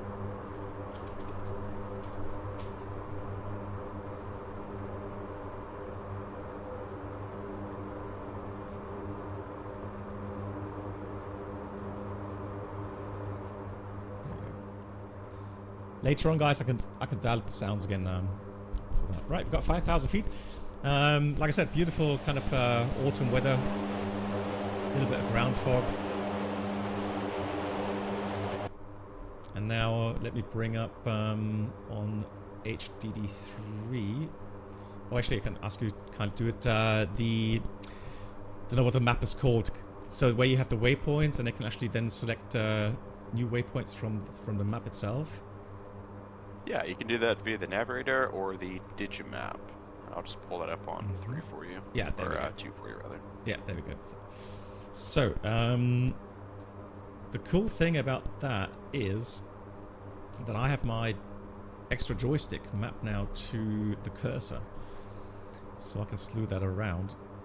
Oh, and another question I had last time, and I couldn't quite get an answer I could follow. So for the ranges, right? I mean, you can do that through the DMUs. No, not the.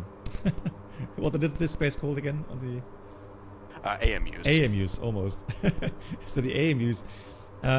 But is there another quicker way to change the range of these displays? Yeah, for the dig map, so right to the left of the cursor controller on the center console, there's the range and the zoom rockers. Okay. So I can go range increase. There we go. Now we can see that left of us, waypoint 6 would be Bremerhaven. And let me go increase the range a bit more. I mean, you can map that somewhere to a button on the controller somewhere, of course, as well.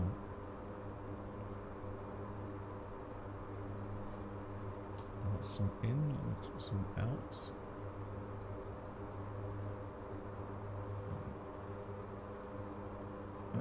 It's going the wrong way. Oh.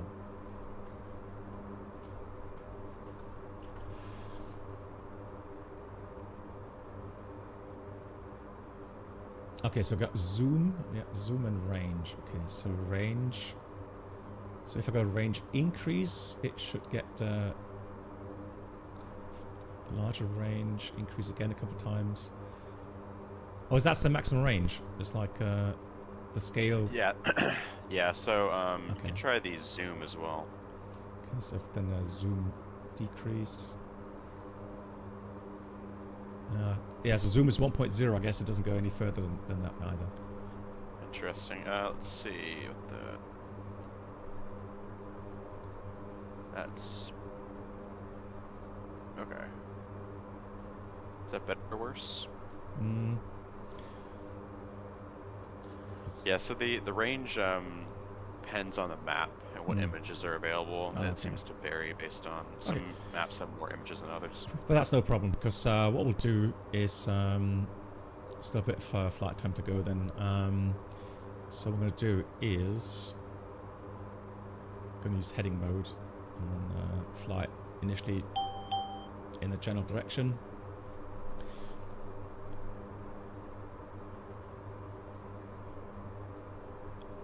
So it's near waypoint 6, where we'll go. Cool. Yeah. So actually, let's go heading north.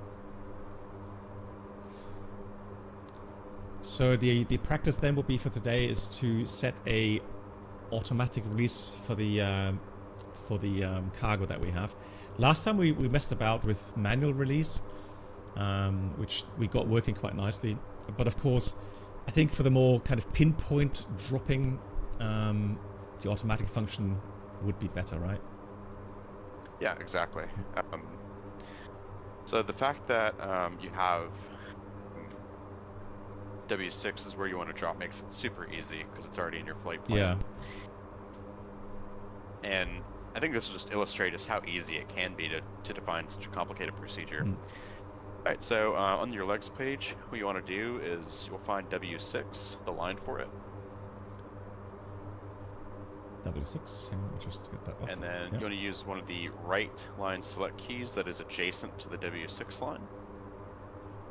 Yep, and then the bottom right, there's a prompt called MFP, which is Mission Function Parameter. Okay. And then we'll click on CARP1 init.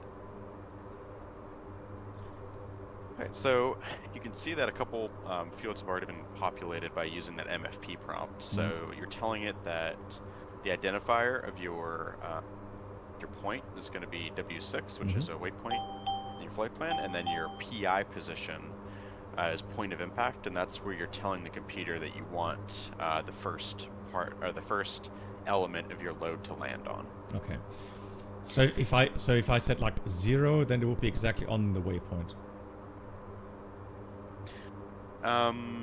So PI position is the coordinate of that waypoint pretty much. Oh, that's okay. Yeah. Oh, sorry, PI. I said so LEPI something else. Okay, so PI, that would be then, like I said, that's the exact point where the first crate will then hit. Yep, that's where it's targeting the first point to land. Okay, cool. Right. Then below that, I can see a length LETE. Yep, So that would be the length of your drop zone, or pretty much it's the length in yards of the point where you can have cargo land. So you can put something like 1,500 yards. I was just about to ask because, I mean, obviously it depends on how fast you're flying. It'll depend on things like wind and drop height, but also then, of course, how fast the cargo can actually leave the aircraft physically, right? Exactly, yeah. So this calculation takes into account many things, not just the ballistics aspect of, how much weight do you have, what kind of parachutes do you have, how long is it going to take for the parachute to arrest the rate of fall to a stabilized condition, how far is the cargo going to fall before the parachute deploys. It also takes into account things like where is the cargo located in the plane, how long is it going to take for it to roll out of the back of the plane. And then obviously, like, ballistics, like wind and drift and all of that goes into calculating the release point. Okay. Yep. All right, next distance we can define is LE to PI, which is leading edge to the point of impact. And that's, as far as I can tell, typically just a safety factor that they use to account for inaccuracies in the ballistic profile. So we could put like 150 yards in. Okay, 150 yards in there. SD distance is going to be your slowdown distance, and that's going to be referenced from the release point. And at the slowdown point is when you're going to transition from your cruise speed to your drop speed of typically 140 knots. So the closer in you put it, the more quickly things will happen. So we can put in like 6 miles, we'll say. Okay, 6 miles it is. Is set. TP distance is going to be your turn point. Again, it's referenced to your your release point. And that's going to be where you transition from the flight plan route to the airdrop procedure. So we can put in, we'll say 9, be a good distance. Yeah, so 9 miles. Turn point, okay. Run-in course, so that's going to be pretty much, you can think of that as like if your drop zone is the runway, run-in course is going to be your runway heading. So to make it easy for us, we can just put in 043 as the run-in heading. Okay, 043 it is. Perfect. So that's the first page done. And if you want to, let's see, we're estimating over... I'm just turning a bit more to the west, just to have a bit delay vector. Okay, cool. Yeah, so if you want to kind of vector us out towards W5, that'll probably be the easiest. Yeah, that's what we'll do. Cool. All right, so page 2 of 5 is going to be defining the payload parameters. So we have a 1-stage parachute, meaning that if we're doing like a high altitude drop, it'd be a 2-stage, but it's only going to be 1 stage for now. Shoots, we have, I believe they're Golf 12 Deltas. Yep. I think that are loaded. I can confirm it. G12D. And I think we have, what is it, 1 parachute per bundle? So just put 1. Yeah, just 1, yeah. Cool. So that'll go in there. G-12D. So shoot number 1, G, just exactly like it says in the loading page, right? So 12D, okay, 12D. One of them, in. Let's see, element weight quantity, so we can do, I'll tell you what, I believe we can put in 13,200 in drop payload. I believe that works. Okay. 13,228, drop payload. Or not, okay, just put that in element weight. Okay. So you'd have to normally account for every box that you drop, or if I've rallied, I think 4 boxes now together on the first drop, and then I have 2 more. So the ammo boxes I have on the second drop, if you like, and the rest is on the first drop. Gotcha.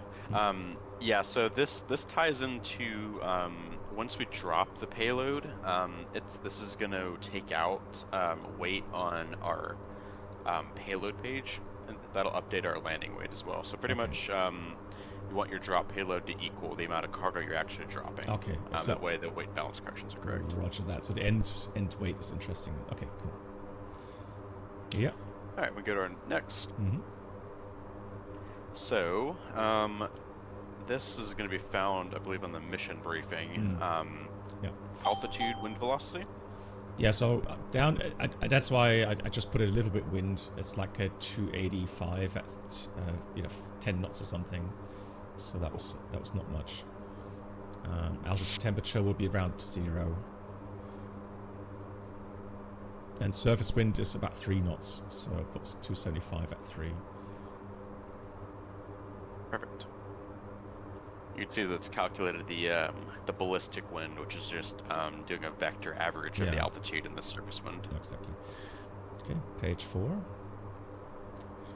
All right. So, yep, drop altitude. So what we can do is we can define the DZ elevation of, it looks like our PI is 10, so we can just put 11 feet for the DZ elevation. Drop zone down, so 11, okay. Yep. Okay, perfect. And then it's automatically updated our minimum drop altitude because we put 500 feet as our required clearance height over the DZ. And so the drop altitude would be 511 feet MSL. Okay. And we can... you can adjust that, right? You can, yeah. So we can, we'll put that at 600 just to be safe. Okay, 600. The CDS drops are typically pretty low anyway. Yeah. Okay, 600 set. Alright, that's all defined, and then if you go to next page, you'll see all of the parachute ballistics. Yeah. So the exit time is going to be 4.1 seconds, and the forward, or FTT, is forward travel time, which is going to be the amount of time it takes between when the load clears the airplane to when its horizontal movement stops, and it's just falling under canopy. Wow, that's a long time, 7 seconds. Yeah, I mean, you figure we're going 140 knots. Yeah. It's still carrying all of that inertia out, and then the parachute has to arrest it. Crazy. And then I forget what the time of fall constant and the deceleration quotient mean, but it's going to fall 390 feet before it's stabilized into the parachute, and then under a fully inflated parachute, it's going to fall at 29 feet a second. Yeah. Okay, and then I guess we execute that. Indeed, we'll execute that. And if we go back to the legs page, you'll see that we have our 3 carp waypoints in there. So there's our turn point. Yeah. Oh, yeah. The carp is, the PI, and then the DZ escape is going to be about half a mile under the red light point. Nice. And that's shown on the nav display as well. TP. Yeah. And the escape. Cool. Nice. So easiest thing to do now is we can just go direct to W5 to get us set up. Okay. So I'm going to go to... 10 minutes until carp. Alright. So let's go legs direct to 5. Execute. Go back on nav. There we go. And you'll see that, so we just got a CNI message, 10 minutes until carp. We have time navigation advisories that'll count. Okay. Count down to the carp as well. So it'll go 10 minutes, I believe it's 5 minutes, 2 minutes, 1 minute, 30 seconds, 10 seconds, 9, 8, 7, 6, 5, etc. Okay. Heading mode active. Yeah, it was a bit close to 5. I think it's just typical kind of... Okay, yeah, so tell you what, just spin us around to a course of, we'll go 0, 6, 0. We'll just go direct to the turn. Yeah, exactly. And then we can maybe go direct waypoint 6 again once we're inbound, more direct. Yeah, so I should be able to do this. I believe this is going to give me an invalid direct too. No, never mind. There we go. Yep, just keep that turn coming around, and then once we're established, we'll go direct to the carp. And what I'm going to do now is, there's something that's kind of cool about this airplane, is this will give you time navigation advisories, not only for a carp, but it can also be for a waypoint, it can be for an approach. So all you have to do is give it a TOT, or time on over target. So we'll say 12:30 Zulu. Execute that, and you'll see in the HUD now we have, that's obviously a little too quick, 12:32. We have a TGS, or target ground speed, and a T-speed, or target airspeed. And that'll tell you what speed and indicated, and also what ground speed you'll need to fly to make your desired time on target. Okay. And we'll have that BHD at the bottom of the HUD, and it's saying we are almost 4 minutes behind our RTOT. So I can update that to 12:36, and that should center everything out. There we go, that's more reasonable. Okay. Alright, so we're back established. I'll just give you a fresh direct to the turn point. And you can go to nav. Nav is set. And I guess we already start, top descent. Yeah, so we can pretty much, so for the purpose of this, we'll want to cross the turn point. Probably, I'd say, I don't know, just a basic ballpark figure, 500 feet high. It's probably not right, but just to slow things down for the point of the stream. Okay. We'll plan to be over the turn point at, say, 1,000 or 1,100 feet. Okay. So you can go ahead and start down now. Autopilot. Autopilot. Autopilot. Has Frank showed you pitch sync? I've watched a video on it, but I just found easy just to quickly go autopilot off, get the vertical speed down. Okay. And then just go back again with the autopilot. Found that just a little bit easier. Once you bind pitch sync, you will love it. So it's I'm not sure if I think the 787 has it, control wheel steering. Oh no, that didn't have it anymore. It was the 737 that had it. Interesting. Okay. Well, this airplane has the equivalent of control wheel steering. It's called pitch sync.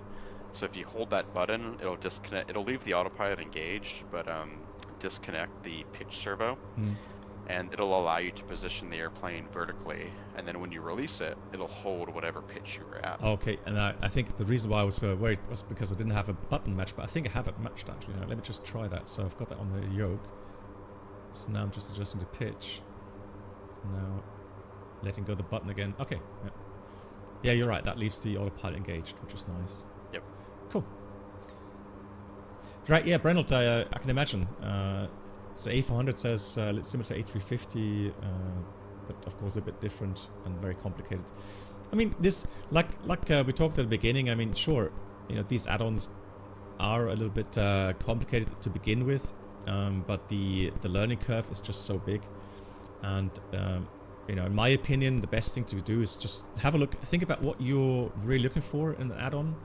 You know, what's your favorite, you know, flying, be it F-16, F-18, whatever, or the Herc, and then just, you know, buy the module and then really get to know it.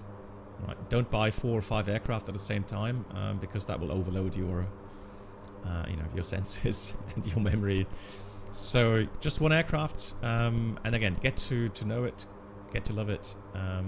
Yeah, and there's so much stuff you can learn. And John quite rightly said at the beginning, it's just the tremendous sense of achievement 1,000 to go. when you you know, master these add-ons. Cool, John. We are getting down to 500. I'm gonna slow down already, or No, we can leave it at Okay. 230. okay. So the time nav calculations with the cart assume that once you reach the slowdown point, you're going to be decelerating at 90 knots a second. That's fine. Just disregard that two-line terrain thing. So I've got a triangle now on the display. Yep, so that's going to be the waypoint symbol for our turn point. So I'm just going to range down a bit. That's why. Where are you going? TP. That's maybe just adjusting again to track. Yep. Okay, so TP's next. 43 seconds. So what I'm going to do is I'm going to move your computer drop switch to auto. That'll give the mission computer control over the drop lights. And I'm going to put your caution light on. And we can also, yeah, we're slow enough. I'll turn the aux pump on and we can lower the ramp. Yeah, so he just, so the computer is now in auto. Aux pump on. And that's in order to get the ramp door open.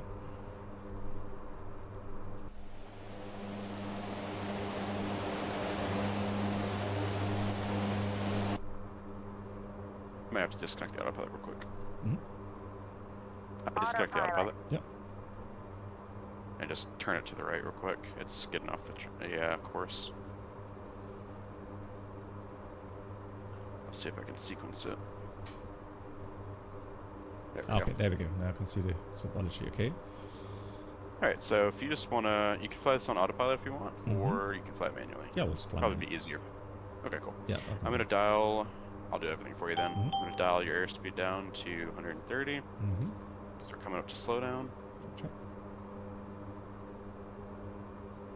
So you'll have to be really precise on this. Okay. Then when we saw the pilot, maybe this is a bit simpler. as precise as it can be. So just start steering towards the left, if you would. All right. So autopilot is on. 2 minutes until carb. Yeah. Out hold, nav cap looks good. I'm gonna open your ramp. It's about to get really loud. Oh, yeah. There you go. Here's the run. Hey, Sunshine. Alright, ramp's fully open. Decelerating nicely. So I guess the flaps are coming down as well accordingly, or? Yeah, we can leave flaps up for now. Oh, really? We're looking for 7 degrees of pitch, so we'll probably need to add a little bit of flaps. Okay, 7 degrees pitch. Okay. Yep.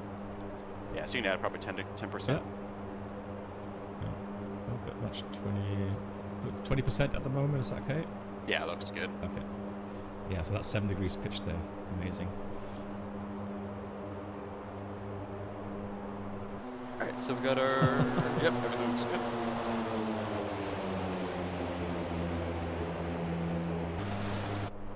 So of course now the weather conditions aren't so perfect because it's a bit hazy. I know. But still, we'll see the drop.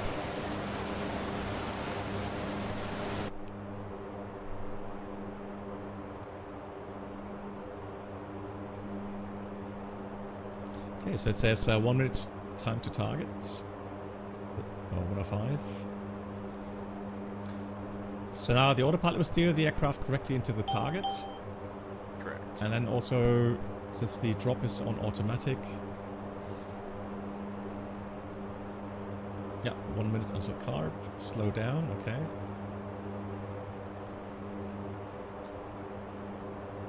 So do you have to press then the jump light, or is it going to be automatic? Nope, if that computer drop switches in auto, it'll automatically suck the jump light, assuming that you don't have the carb vert or carb cross track errors displayed. Nice. You'll see as we get closer, we get to 10 seconds, there'll be a line that ticks up from the bottom of the release queue. Okay, let's see. 12 seconds. 10 seconds to carb. There now it's coming up. And when it hits 0, then we'll drop. There it comes. Green light. Crazy. Nice. Alright. Good drop.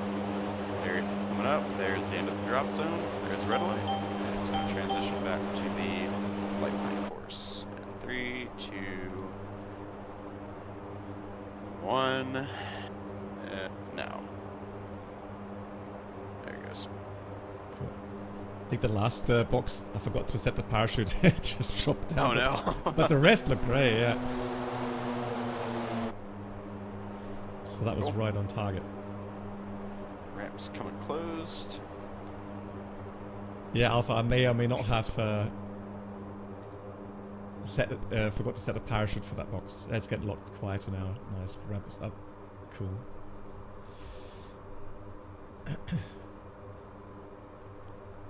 That is a carp.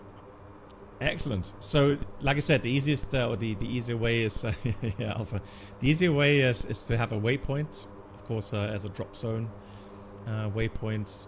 We just had a nice demonstration how to program that. There's a lot of things to program. Yes, absolutely. Regarding the the infos, but I mean, sure, it needs those infos. It needs, you know, the drop height, the weight, the wind data. If you really want to drop those crates, you know, at a certain location, pinpoint location, then it does need those values. Yeah. And you know, that's what a simulator is about. It's simulating the real aircraft. Yeah, and you know, it's kind of impressive that, you know, this airplane allows you to do what it does.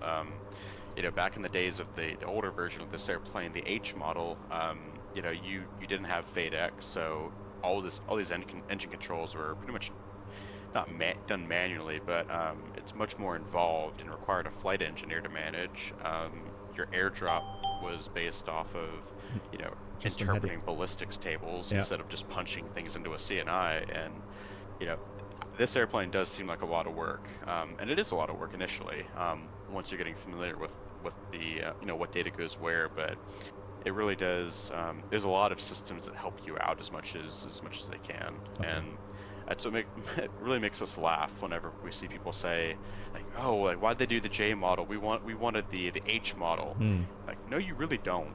Because I think this airplane, doing what we're doing right now, is kind of approaching the limit of what a lot of people are capable of doing by themselves. Exactly. Yeah. And can you imagine trying to, you know, to manage, like, oh, we got to increase the propeller RPM and, you know, just all these just dumb little things that the J automates for you. Yeah, excellent. John, I have a task now. So we're just getting a task. There's an island. If you look at the tactical display there, that island where the cursor's on right now. Yeah. That's the point where we have to drop the last crate. Okay. Okay, so I've got a heading somewhere in the general direction. So I know how to create the waypoint. I think I've got that down. So if I go to index, hang on now. Let's see.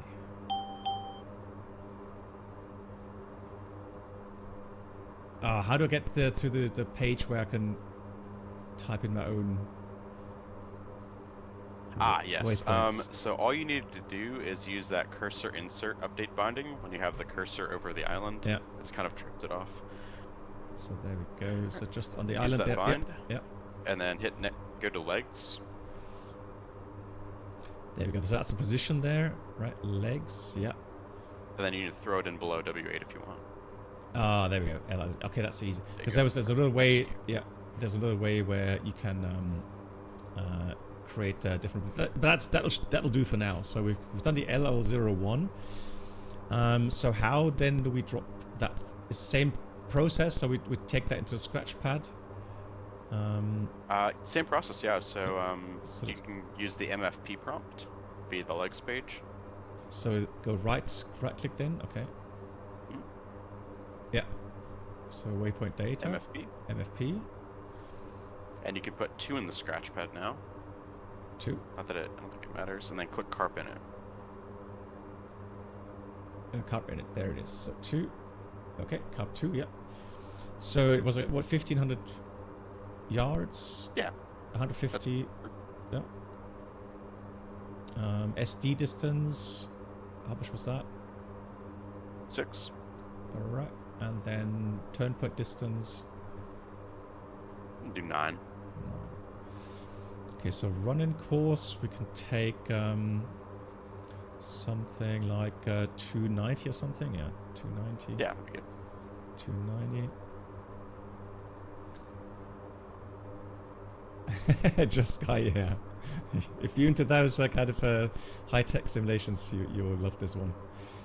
So shoot, now let me have a look again. So we have the on the last ammo box we have G12 as well, 12D. Shoot 1. Now we still have 4,409. Drop payload now. And then next page. So same thing. Hang on. Yeah, next page. Then we got 290 at 10. And the altitude. Temperature is about 0. Surface wind is about 283. next page. Drop altitude, we said about 600. Yeah, that'd be good. Yeah, or drop zone elevation is low as well. That's like 20 feet, something like that. Yeah, that's cool. And then the rest filled out. Execute that. So should be good. So now, if you look at the next page, can I go direct Carb 2 now? Would that work? Let's see. Yeah. Go direct to the TP. TP, sorry, yeah, TP. That's it. Yep. TP. Execute. Enough. Okay, so we got the same setup again. Currently 180 knots. Turning towards the turn point, and again, it will tell us when to slow down. When we have to get the ramp open. There's the target. Exactly. Cool. All right. Oh, nice. Wow, happening quick. Okay. 26 seconds. Oh god. Okay. Yeah. So. Yeah. So we'll slow down. I'll slow down. That's alright. It's I'll slow down. Yeah, that's fine. So, fine. So what was it? 160. What speed did you fly earlier on? 140. 140. Yeah. Okay. So you can leave it at 150 for now, just so we're not dragging it in. Okay, 150. There's the target line coming in. So we'll watch for the pitch, and I'm going to put a little bit of flaps out. Oh, plane. Oh. Yeah, it's fine. It's correcting. All right. So we've got 20 degrees of flaps in again. So if you can be so kind to open the cargo door, whenever necessary. Coming open. I think we lost our crate on the last drop, but it's okay. We can run through this again. We did? I think so, yeah. Oh, you know why? There's an issue. Well, we've got one ammo box, though. Still? Yeah, so one ammo box still in. Oh, interesting. Okay. Cool. So it's a special ammo box they need on the island, okay? So cool. So everything automatic again. And that really helps. I mean, yeah. So essentially I was asking, are there some missions that come with the plane? Yes, there are. There's a ton. So we have all of we have a bunch of different instant action missions. We have a number of like delivery missions, like you can deliver a Humvee or I forget what the other one is. And we have a full training campaign that Baltic Dragon made, and that'll run you through like what we're doing here, Carp. It'll run you through how to do an IPRA, which is that precision approach to a dirt strip that I showed off a couple weeks ago, and it'll walk you through everything else, like engine start, takeoff, landing. It's a very, very awesome guide. Nice. And I can't stress enough, if you have 2 people here who know what they're doing with the aircraft, so they are very proficient with it, man, you can do cool things very quickly and very coordinated, which is great. Yeah, you can do some damage when you have 2 people who really know what they're doing in this airplane. Yeah. Nice. Right, I'm going to retract a little bit of flaps just to get our deck angle up a little bit more. So our cross track is a little high right now. We'll see if the autopilot corrects onto it. If it doesn't, I'm just going to select the jump light manually. Okay. And this will be a good demonstration of the CARP monitoring that's going on in the background. So essentially what it's doing is the system is comparing your drop altitude that you told it you would be at versus the altitude you're currently at, and also whether or not your cross track is within a certain tolerance. I believe it's 150 yards. So if either of those conditions are out of tolerance, it's not going to automatically select your jump light as a safety feature. You can still override it and select it manually. It's just not going to do it for you. Okay. So if you see those errors, best thing is probably to correct them, because if you drop your cargo, that is not guaranteed to land inside of your drop zone. Okay. Or if you just don't care, smash the jump light and it'll still roll out the back. Okay. All that to say, there's a cross track. Yeah. So when you see green light, just select your jump light for me. So I have to press the jump light manually then once that's... Yes, correct. That's at the target, okay. So when it says green light, you can just select it. So,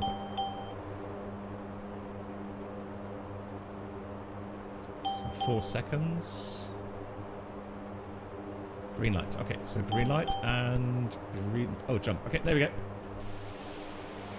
And there it goes. I hope I've set a parachute. Yes, I have set a parachute. There Thank it goes. God. Awesome.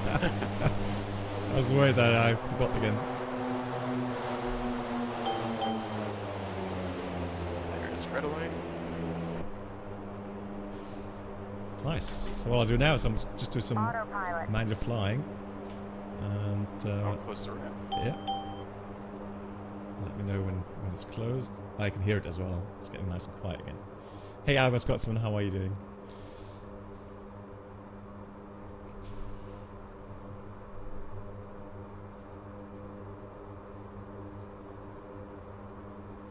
So nice 500 feet. Ramp closed. I'll start accelerating. Yep, it's all closed. Okay, so we'll go speed up again. And if you could kindly raise the flaps accordingly. Sure thing. Yeah, and hand flying, it's an absolute joy. I mean, I'm of course very privileged that I have a force feedback yoke, but with the normal yokes, you will enjoy it tremendously. Yeah, we had a the guy who did our flight model was flew C-130s. Not this model. He flew H models, but he had a lot of really good insight into how a C-130 should handle, and it feels like you're flying an actual airplane, Yeah. which is not something that a lot of air modules can say. Yeah. Check altitude. Check altitude. So we'll select 1,000. Could you set me up a I don't know how quickly that could go, a waypoint back to our departure airport? So if I go to route, you have destination Echo Tango November Whiskey. Check So altitude. Tango November Whiskey Check altitude. coming up. Check altitude. I know. Check altitude. Where am I? There we go. Perfect. And thank you much. Let's go 40 miles. Nice. So the on my display, what I'm seeing is like a ground radar return. Is that correct? Mhm. Okay. Yeah, that's correct. That the LPCR or low power color radar painting the ground and giving you a return of the ground that's in front of you. Nice. So. Also, let me just get the autopilot back on here. So there is a database in the UI here, where if you go to nav, you can have the map selected, or you can go nav aids. So if I enter the destination now, so Echo Tango November Whiskey, Boonsdorf, it does have an ILS 26, it has a TACAN and an NDB. Now, we found out that the Germany map at the moment, it seems, doesn't have all the ILS models. So for those guys that are on the German map, it could happen that you're dialing in that frequency correctly, but it will just not show up. So I'm going to try to set initially, as the coastline, I'm going to try to set initially the Naftune VOR1. Well, actually, it's got a TACAN station, so we can take 116 X-ray on TAC 1. Yeah, Boonsdorf, 80 miles. So then I can go with the overlays, tactical, and then let's have a look at the nav select. So nav select means that's how it's navigating right now. So we're navigating via GPS nav. Yeah, correct. So your CDI is to INAV 1, and then you can change your bearing pointers to use a different nav radio. So let's see. 116 X-ray. Okay, cool. Yeah, Tango 1 or 116 X-ray is it's like 77 miles at our 12 o'clock. So attacking. All right, so we're going to try to shoot the ILS. Inbound is 271. So let's have a look. But for that, I'm just going to go on heading quickly and then see if I can dial in the course.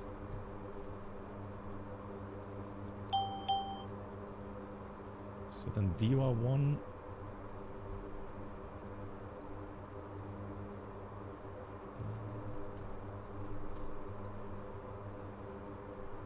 It's really so I'm not really happy with the tracker at the moment, but so course, how do I do that?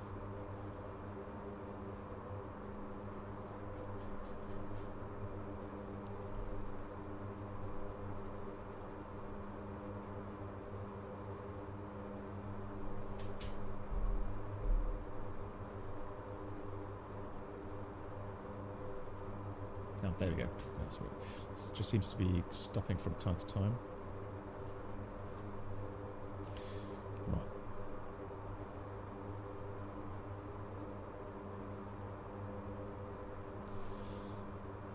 So VWAR1.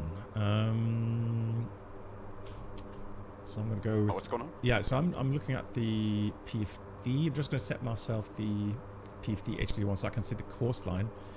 So it's got course 285, and then I want to set it was 271. Obviously, it's a bit better if you have that mapped somewhere on a hardware drive, hardware peripheral. So course 271 is pre-selected for the ILS. So 109.7 is you put that in already for me. Thank you. And so that should then show up later. So on HDD2, I'm going to have the nav radar here on HDD2. And just leave on the PFD on my side already. Now I guess for the procedure I would climb up maybe to 2,500 feet or something. So we'll use the pitch thingy. So get the nose up. Release, and that should climb us then to selected 2.5. I'll select this one. Cool. Then we're going to go back to nav select INAV 1,000 to go. INAV1, and I'll go back on nav mode.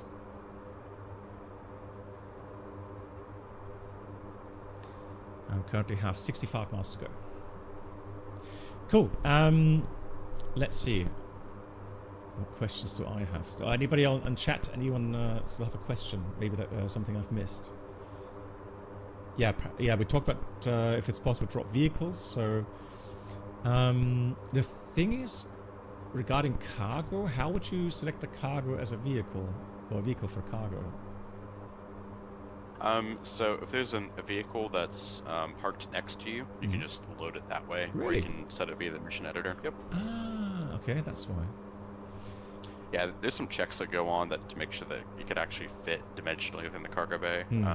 But if it can, like, you can load Humvees and things like that pretty easily. Nice. Cool. All right, I'll have to mess about with that on the next stream. Sencha's asking, which maps are the training missions on? I think it's Caucasus, isn't it? Yeah, I believe it's Caucasus, just so that people who don't own any other maps can fly on them. Nice. Delta Tango, greetings to you. Snow-covered Wisconsin, nice. I'm missing those Christmas vibes, so I don't know, can't remember the last time we had snow here in northern Germany over Christmas. Yeah, I can definitely recommend those training missions. I've done a couple of them. Very, very nicely done. So let's have a look on the HUD here. I can see it takes about 14 more minutes. That leaves us a bit more time to chat and answer a few more questions. And again, John, thanks so much for taking the time. It's 2.5 hours now already. So. Yeah, of course. I mean, this is, you know, I enjoy doing things like this thoroughly and showing people, you know, the plane what it can do, and just, you know, kind of bragging on what we've we managed to put together. Nice, excellent. I think it was a nice demonstration because, of course, the main thing people would want to try out is dropping cargo, right? Yep. I mean, that's the bread and butter of this airplane. Is doing so not only efficiently but also accurately. Yeah. And yeah, I mean, at least for me personally, like I'm much more of a visual learner than someone who can just read something and apply it. So things like this, if I was on the other end and just watching a stream to see how things are done, would be incredibly helpful. Absolutely, I'm the same. So I have to watch videos or just reading manual is okay, but it takes me a lot longer to get through things if I just read the manual. Exactly. Oh yeah, countermeasure. Captain Chaos, thank you so much for the question. How do I have the countermeasures on? Yeah, so the countermeasures are fun. So we've already enabled them via the CNI, and they're also enabled via the this center console panel that you were messing with earlier. Yeah. So I'm going to turn all the switches on. There's a couple ways to do it. So there's a keybind called Yoke CMS Dispense. Okay, I'm going to have to try that. Hang on, just control. Yoke. CMS Dispense. I found it. And now if you press that, and you go to the external view, you'll see it dispense chaff and flares. Okay, so I'm going to get that to there.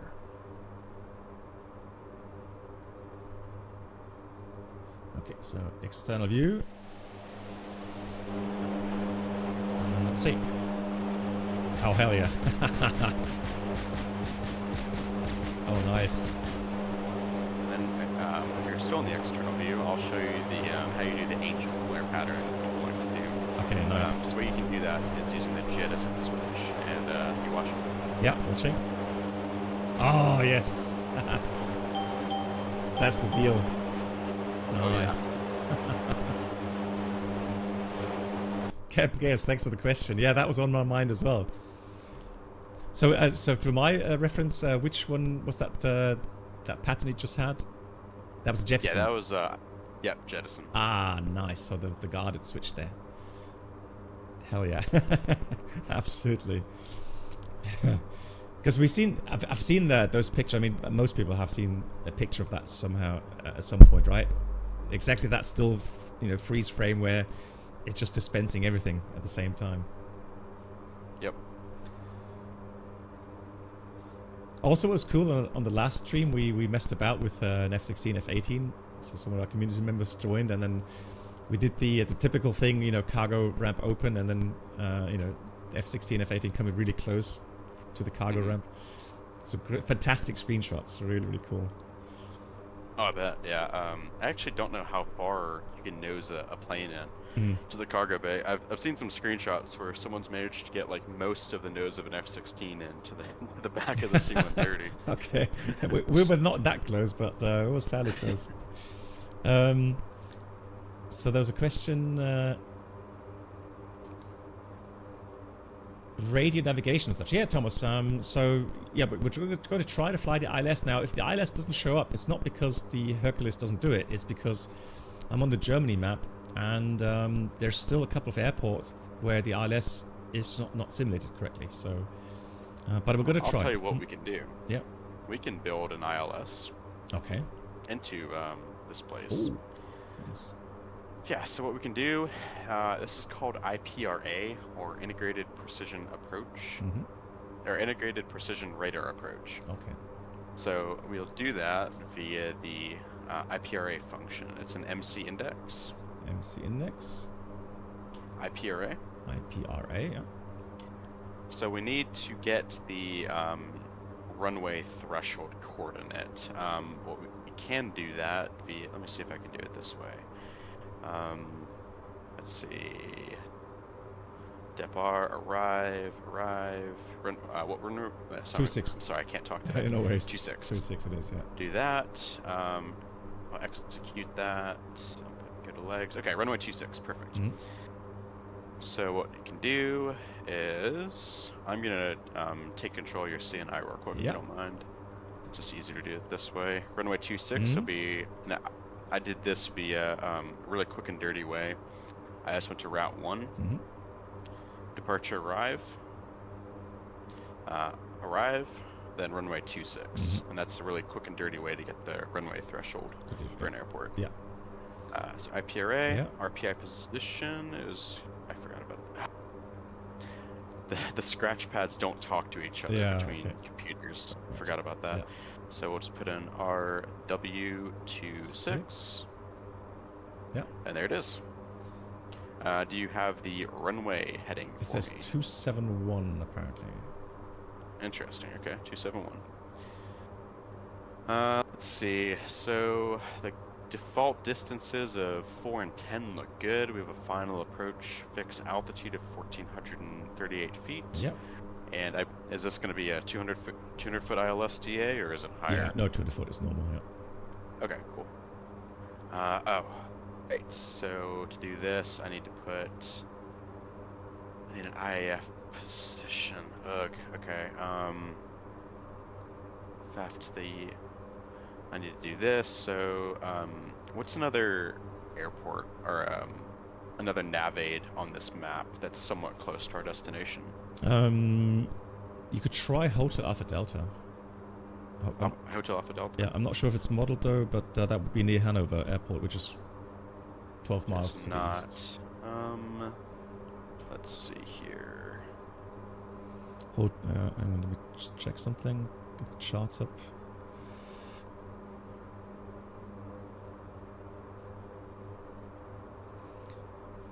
Echo Delta Tango Whiskey. Hang on, no. What's the other? Echo November Whiskey. Right. Echo Tango November Whiskey. I'm gonna try to get the charts up. I found one. It's November India Echo off of the nav radar. Let's see if that'll work. That's not it. So the TACA doesn't work. So you have to go somewhere.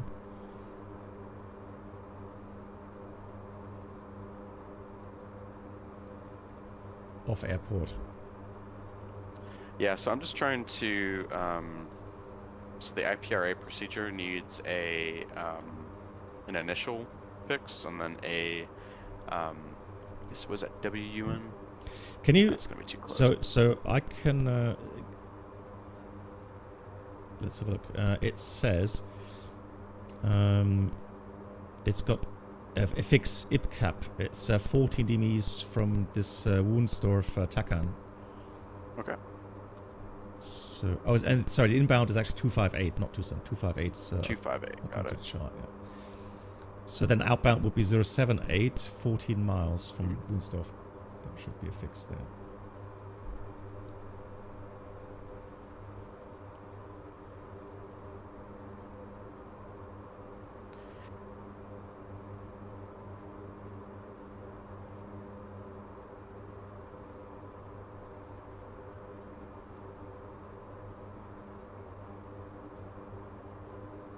It's not that one. How about Foxtrot Sierra Bravo? Maybe that'll be it. Just need one fix. There we go. Okay.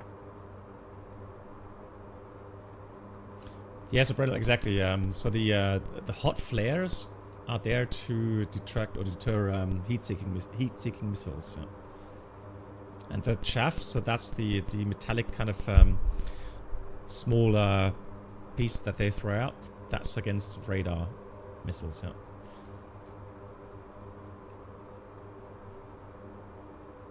Oscar Sierra why are none of these Oscar Sierra November, I guess? Well, it's a Fox Sierra Bravo is showing up. Top of the send is showing up. Yep. Yeah.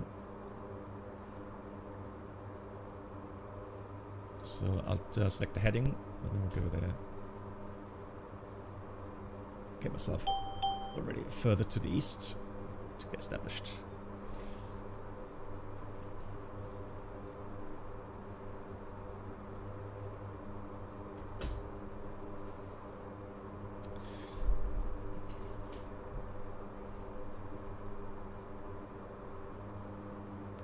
Oh yes. Golf Sierra. Yes. Yes, Brennelt, it does work. That's the whole thing about DCS. They have, some very good data on these missiles, and so it will simulate, how effective certain deterrents are, like, chaff layer and electronic countermeasures, something you have as well. Electronic countermeasures not in this airplane, unfortunately. Okay.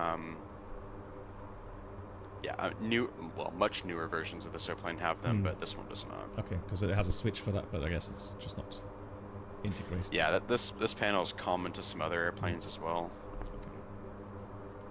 Let's see. Route 1, depart, so arrive, November Tango Whiskey.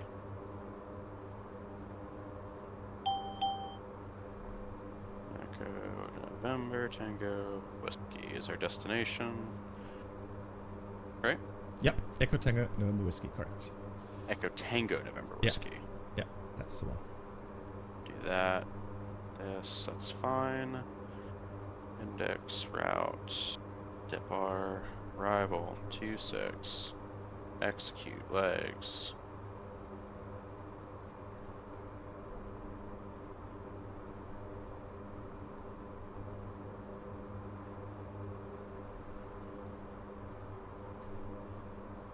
There's another way to do this.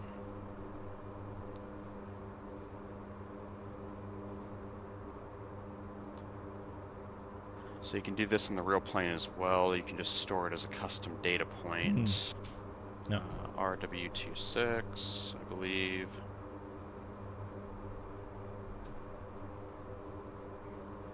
So it's north. Well, we'll do RW27 just in case.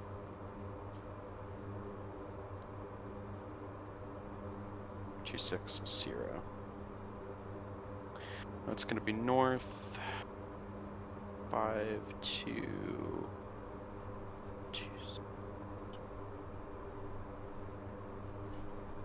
Do me a favor, hit your cursor insert button for me. Cursor. Oh yeah. So from the okay. There we go. So it's north 5227.05, and then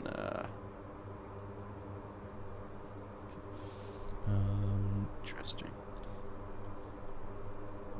Is Germany's in the eastern hemisphere or western hemisphere? Eastern. Eastern. Yeah. Weird. Okay. Not far, but about 6 degrees. Echo 009 26.4.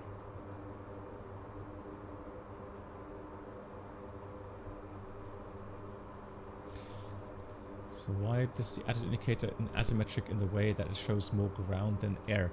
I guess that's a good question. I guess it has to do with the viewpoint that I'm in right now. What was the question? Why the attitude indicator is asymmetric in the way that it shows more ground than air. So the pitch ladder. Oh, yeah. That's a good question. You should ask Lockheed Martin. Yeah, but I mean, honestly, I have no idea. Yeah, in parts, I mean, if I go a little bit closer, right? So that. Oops. It's a bit closer. There we go. So this will be a more, realistic. But you're right. So it shows a minus 10 degree pitch down, and only about 7 degrees pitch up. Yeah. It's just design. All right. It's just design. So, and how's it going? RW26 Sierra. There we go. That, delete that, execute that, MC index, IPRA. RW26 Sierra. There we go. Okay, so what's a Sierra for? So, that was just an identifier okay. to denote that I'm using the right, the right waypoint. Airport elevation. Okay. Do you have that? Yeah. Yes, I do. It is 174 for the touchdown zone. 174, perfect. 1400 feet looks fine. FSB. All right, we are in business. Nice. So we'll go direct to FSB. Yeah, so I'll turn right. So I can see There you go. that we are currently 28 miles east of the airport. Oh, FSB direct. Very Okay, good. so we'll hit direct FSB and then just let run on NAV. Okay. Yep. So FSB, NAV selected. NAV is armed. Oh yeah, I'll have to go back to NAV. Sorry. To NAV select. INAV1. Selected. Go back into nav mode. There we go. Okay. So what people will be wondering good. is, so what you've done now is, since we're not sure if we can have a normal ILS indication, because some airports here aren't really properly modeled. So now we've kind of built our own synthetic kind of ILS approach. So I guess it takes exactly. it takes GPS data. So you kind of do a kind of a GPS-based approach where you have a certain position where you start the approach, you have a flight path angle down, which then ends at the runway at a certain height. Yeah, so this this procedure is going to give you lateral and vertical guidance based off of the mission computer. Yep. And it'll allow you to fly an ILS-like approach, pretty much, to any geographic position on the planet. Yep. Whether it be a runway, or a dirt field, or the side of a mountain. It'll give you a what is essentially a synthetic localizer and glide slope. Yep. And you can fly exactly like an ILS. Okay. So all I've done now is we just gave it the position of the runway threshold. Mm-hmm. We told it what altitude we want to be at for the final approach fix, and how far between the fixes we want it to drive to. And now when we're inbound, so FSB is our initial fix. Mm-hmm. So we just want to select FSB, or I guess I should back up. So IPRA is a completely separate procedure to anything else in the CNI. And because of that, we'll have to do a couple things. So after we define the approach, before we cross the initial approach fix, which is FSB in our case, we're 11 miles away. Yep. We're going to need to hit start on the IPRA page. Okay. And we'll also need to select our CDI source to IPRA. So I'll tell you what, this is a kind of a sharp turn, so throw us in heading mode. Okay. Kind of run us on like a 04 reciprocal, reciprocal course, so like 040, or a 0, guess what's the reciprocal of 260? It's going to be, it's about 80. yeah, 080 on a heading. Yeah, I think it's 80. All right, it's getting late. Something like that. It's one of those things that's getting late. So, right, there you go. Heading is selected. Yeah, so we'll fly this out a little bit till we're probably 5 miles past FSB, and then we'll turn in to intercept it. That way, it's just going to be a gentler turn for us. I'm going to hit start before it tries to sequence anything. Okay, there we go. So something as well you kind of get used to is so whenever you have the large font, it's not active. And then when you activate it, so when you press it, that letters become small, or the font becomes small. Yeah, exactly. So also we're in the center mode, so the magenta dot, so that circle, that's our position of the aircraft right now, correct? Yeah, I can actually, we don't have any threats on this page. I'll turn the RWR overlay off. Yep, now we have a symbol, aircraft symbol there. Yep. Okay, this actually looks fine. Let me give you a direct to FSB here. Okay. Direct to FSB. Cool. You can go on nav. Nav selected. And then, as we get through this turn, I'm going to select our CDI source to IPRA. And just be ready to take control if it wigs out. Yep. Alright, there's approach mode, IPRA. So we'll see what this gives us. So I can see it still has, well, it's out of nav, but should I go heading again, or? Yeah, you might want to go into heading for the turn. And then, yeah, it's got an offset showing now. So once we are in an intercept course, I can press again the approach mode, I guess. Yeah, so we've got nav arm, glide slope arm.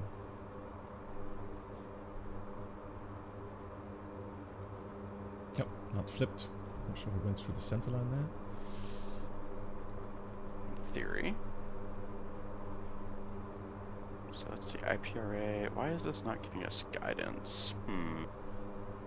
Not intercept heading. What's going on here? Oh, do I have to? I've got IPRA as well, right? Huh? Oh, there it goes. Weird. Okay. So I'm gonna have you do this. Yeah, but it's kind of disconnect your autopilot. Yeah, it's kind fly of a left-hand circle. Okay. Autopilot. Autopilot. So because I had to Autopilot. resequence it, Autopilot. and this is why I said you need to. Yeah. For the people watching, this is exactly why I said you need to select start before you hit it, because if you don't, it's gonna take you back to the IAF. Yeah, exactly. So that's why it's pointing. I was just wondering why it's pointing 060 for the course. Yeah. So we'll just fly just a nice gentle bank so that we fly over FSB, and then yeah, there you go. Just keep that left-hand turn coming. It's sequenced to our initial fix. So by the time we roll out of this turn, we should be pretty well centered. Alright. So it also has a nice prediction circle there. It does, yeah. So the first segment of that line is where you're going to be in, I think, 10 seconds. The second one is 20, and the full line is 30. Yeah. So we should be 30 seconds over FSB. So we'll try to maintain 2,500.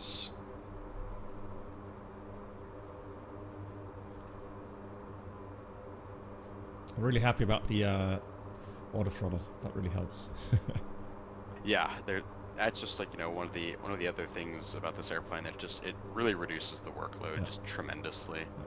And something that I think a lot of people migrating from MSFS into this airplane will really appreciate, that, you know, you can fly it like an airliner if you really want to. Yeah.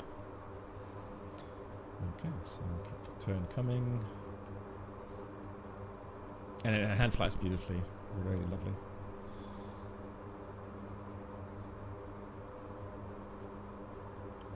Okay, so this time, so you select start, and we don't have to press approach just yet. Correct. So once we start zeroing out this cross track, we can press approach mode.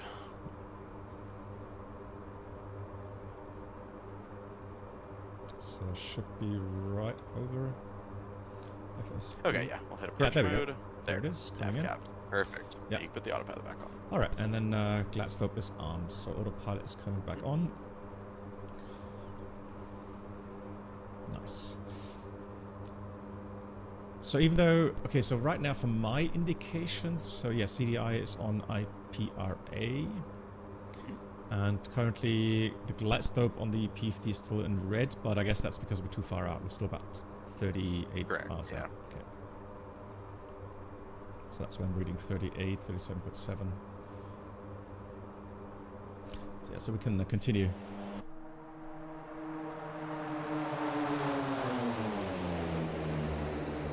Speed. Ennis Adonis, hello.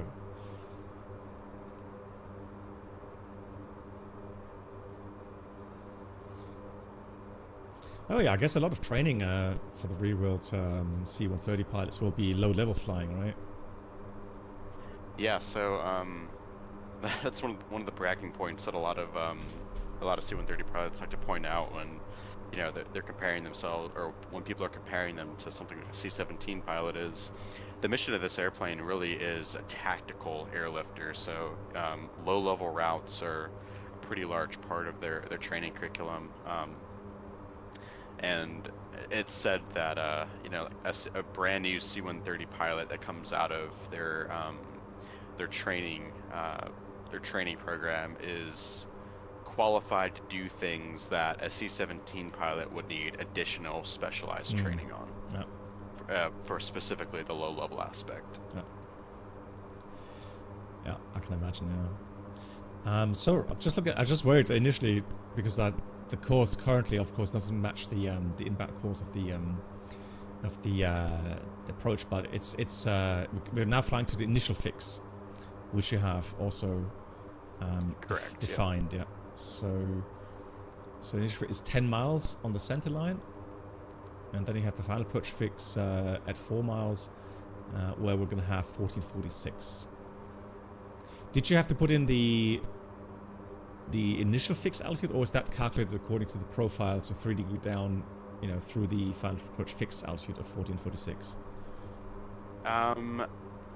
It's a good question. I don't know off the top of my head. All I know is that the only altitude that it takes on IPRA is the final approach fix altitude. Okay. I would imagine it's like a geometric kind of path it calculates, so it doesn't really care, I guess, about if you start 2,500, 3,000, it will calculate the intercept point for you, and then intercept that path. Mm-hmm. So we have 16 miles to initial fix, so we'll slow down accordingly. Oh, another question I have is the steep approaches. So so what kind of angle would the C-130 be allowed to do? I believe up to 10 is pretty much the maximum that you can get without overspeeding the flaps of the gear. And that's at gear down, and I believe it's flaps 50 or 100, something like that. It must be 100. So you can get the pitch down pretty aggressively, but not to the extent of what some people think of, like, a C-17 with the reversers deployed doing 15 or 20 degrees. Absolutely. So that's a question I'm getting here as well. So like a tactical steep landing. So about 10 degree down is already fairly steep. I mean, very steep. Yeah, especially in an airplane this big. Yeah. I mean, and then so I mean you have flight idle, ground idle, max reverse. And I think that the question is, people are wondering about if you can get the aircraft in flight into a beta range, and I guess not, right? No, so, well, you can, but only once, because if you do that, you will flip upside down and have a fiery death. Yeah, okay. It's just not possible. Okay. So the interlock, there's a physical stop that prevents the blades from going to the ground position, and that retracts at 145 knots. Yeah. So if you slow below 145 knots and go into the ground range, they will, they're not going to reverse, but they're going to go into a much finer pitch, if you will. Okay, yeah. Brendan says... And we have a, we have a toggle option in the EFB that will lock out the reverse range, so that it's not possible for you to do that. Exactly. So that's why it is limited to 10 degrees down. I mean, but again, I mean, think about 3 degree. How many miles per 1,000 feet you're doing, right? And then 10 degree, that's 3 times as steep, right? So I mean, that's definitely going to allow you to fly fairly close to the airfield before you get into the final descent. Svenja, hello. I hope you're doing well. Brendan was saying he heard that in-flight reverser in the C-17 is not allowed anymore. I mean, I can see why it's not. I mean, I would imagine that would put a ton of stress on the pylons and the wings. I've seen, I mean, there's videos on YouTube of it doing it. I don't know how recent those are though. But I could totally see how when the fleet is aging, they're trying to preserve components more. It's the same reason why B-1s aren't allowed to do terrain following radar at a low level anymore. Okay. It was putting too much stress on one of the wing components, I believe. Okay. Right. Thanks, Brendan. Yeah.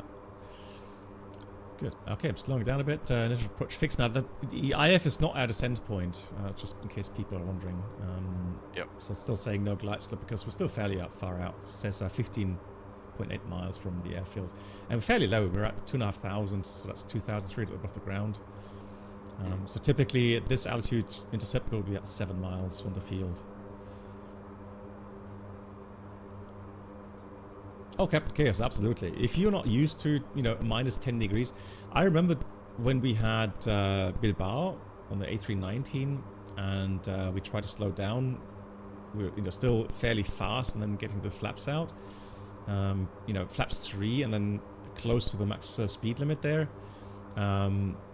Yeah, we were pitching down -5, and that felt so weird already, uncomfortably weird. Yeah, so -10, I can imagine is and I mean, you guys probably did. Some of you did the steep approach in London City Airport, right? So you know how it feels. Right, there we go. Now hopefully 13 miles, so 6 miles to go until descent point. Hopefully we get the glide slope. I'm fairly confident you will, unless something really bad broke between this build and the one about a week ago. No worries. Yeah, going on to your comment about the pitch, I think some people who have not flown an airplane, or at least a large airplane, will kind of say, oh, 10 degrees, it's not that much. As you were saying, like, even in at least the jets that I've flown, even 3 or 4 degrees pitch down is very uncomfortable, especially as you're that close to the ground, and 10 is just insane. Yeah, exactly.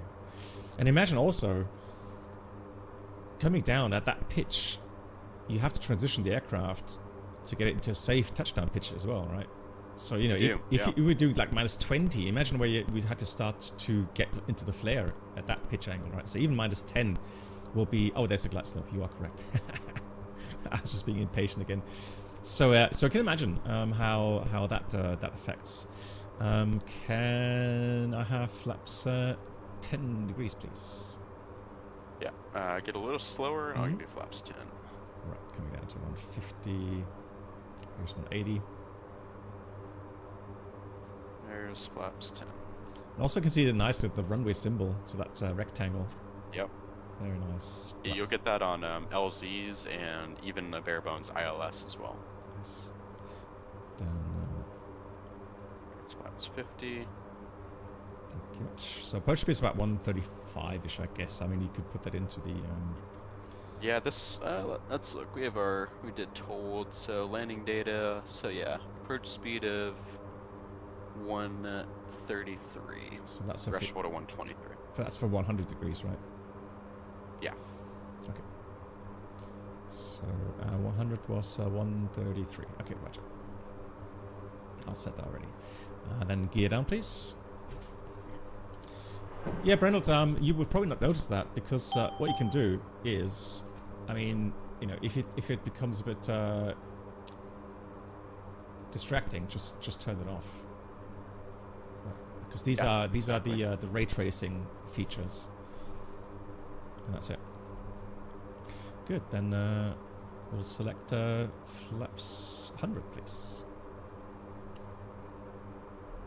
Okay, I just redid your told 123. Oh, 123. Okay, roger that. Slow down. Yep, and then crossing the fence at 113. There, yeah, let's go. Right. Yeah, normally we'd read a landing checklist as well, obviously. Right. Autopilot. Let's go autopilot. Let's trim the aircraft, and then I'm gonna try to fly the. Guide. Oh, and also gonna give me the engine display, please, on the HD2. Sure thing. Throttle. Yep, 9 throttles. Oops.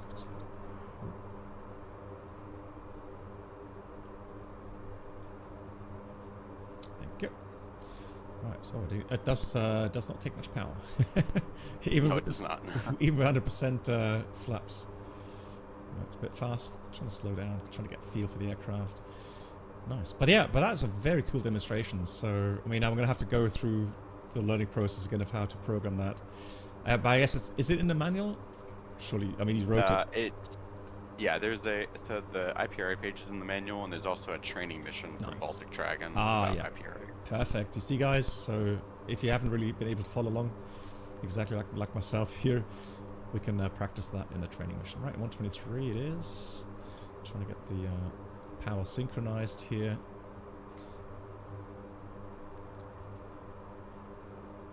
So this is a normal approach with flaps 100%.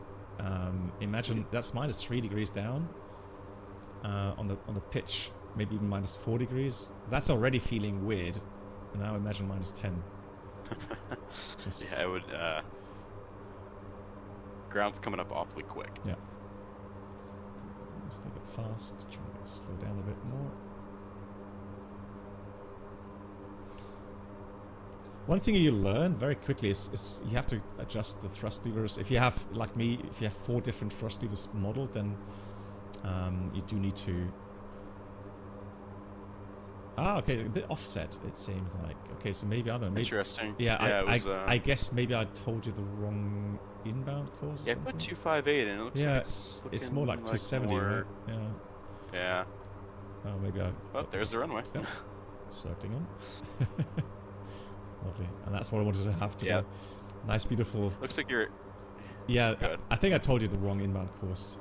My bad. No, you're good. Looks like yeah, 27 or 268 was closer. Yeah, exactly. I don't know where I got that from. Okay, Oh, cool. I mean, there's the other runway. Yeah. But no, we'll it take looks this. great. This will fix this one. All right, let's go into the flare. Make sure we have a good positive pitch here. Touchdown. And let's have a look. So weight on wheels, we should be with the beta, right? There it is. Yep. It does take some time for the beta to kick in. But I guess it has to be with the nose gear. Then, and then of course, then it slows down. Yeah. Yeah, then it slows down really quickly. That's something I noticed. It takes some time. There we go. We turn around. Rusty, yeah, right. So at least we found an aircraft that I can grease. People are pulling more licks sometimes. I always get so upset with these landing rate indicators. Oh, I know it, yeah. Yeah, if you get anything greater than like negative 50 feet a minute, people are clowning on you and telling you you're a horrible pilot. Exactly, like, and I'm really trying. And then, you know, if you do a late break, so if you don't flare for a long time, it just takes a certain time for the vertical speed to adapt to the actual vertical speed as an indication. And then, of course, by the time we touch down, it hasn't really, you know, adapted to the actual vertical speed. So there's a lag, if you like, and then, yeah, it throws out horrible descent rates. Right, so it's quite tricky to... Trim. Gotta be careful with the nose gear, right? Trim. It does need some momentum. Trim. It does. Momentum is your best friend in this airplane. Trim. There we go. Trim back forward again. Alright, there we go. So we'll set the flaps up. And we'll taxi to the ramp. So guys, if you have any more questions, now's your chance.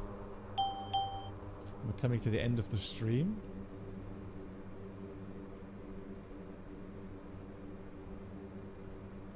Oh really? So Captain says 104th Maverick landed DC 130 on an aircraft carrier. GG's. I mean, he is he's fantastic. I don't think. Thank you, Sencha. You're reported. Excellent, excellent.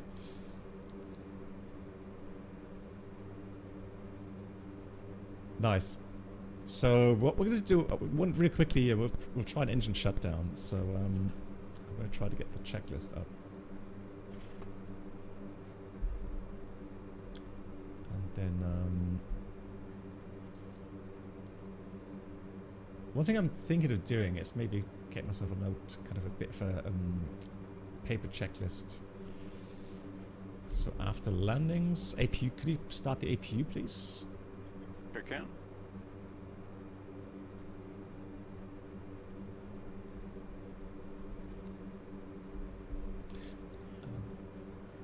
Can stop here. So ground idle here. Fantastic. Park brake is set. Oh, no. No. One backwards. Let's look. Engine diagnostics. PLA, okay. There we go. That should be good now.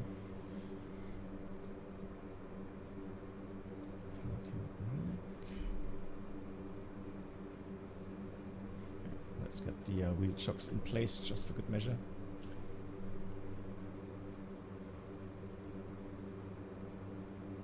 Chief, place the wheel chocks. So, Copy. ice protection panel. Wheel chocks are now in place. Those auto off. APU is started, thank you much. APU is already selected as a power source. Ice protection is set. Lighting as required. So that's fine. Landing lights off. Cool, we've done that. Fantastic. Flaps are up. Aircraft is, let's have a look. Depressurized. Check. Yeah, pressure, differential pressure 0. TADS system deactivated. Oh. That's fine. Just a camera, maybe. Yep. I think the camera just disconnected, which just doesn't really matter. That's okay. No worries.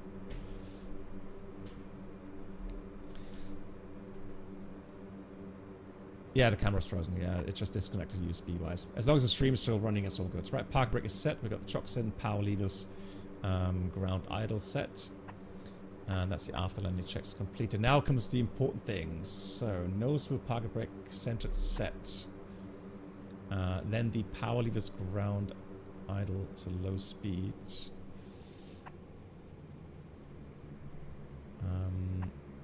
So, we were talking about the ECBs. And I have I guess I have the simplified checklist out at the moment. At what point would we set the ECBs? I believe it's after the engines are shut down. Oh, wait, no, sorry. Now I've got the professional. It's got ice protection panel, propeller switches off, and then already it has the DITU ECB. So 441. So let's have a look. So 441 and 890 pull. Let's have a look at the. Yeah, so that's the ISO timer. Okay, maybe that's a different one then. Okay. Oh, yeah, you're right. You're right. So the rest of the propeller aux pump ECBs, they come way at the end of the checklist. Okay, so engine start switches stop.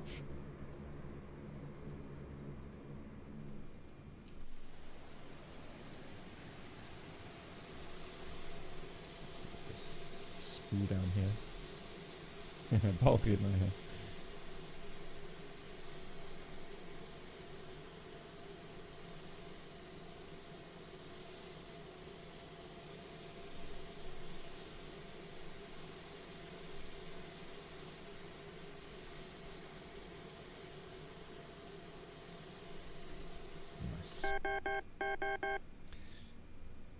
Good. Then we've got taxi lights off. Thank you much. And then propeller control switches feather. Hang on. Where are those? Hang on. Those are. They are below the FADEX. Okay. So then we got to feather them. Okay, interesting. So which means they should be. Oh yeah, there we look at that.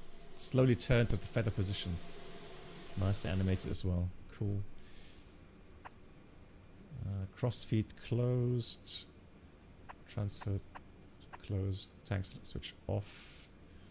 Underfloor switch off. Oil cooler flap switches open fix. So the oil cooler. Oh, that's interesting. So you would have to have them open fix. Do you have to kind of select them open for a while to have them open and then let go of the switch? I believe you just drive them open to 100%. Okay.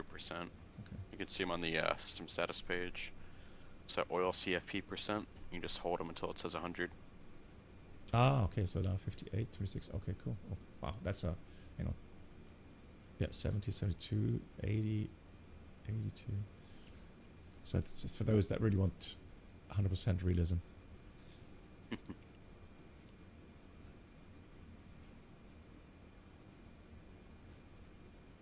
And it does take a while.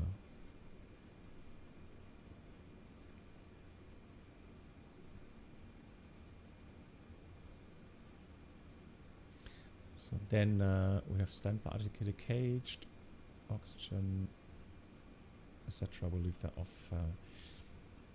Exits clear and chocks inserted. Parking brake then released. We'll do that in a minute.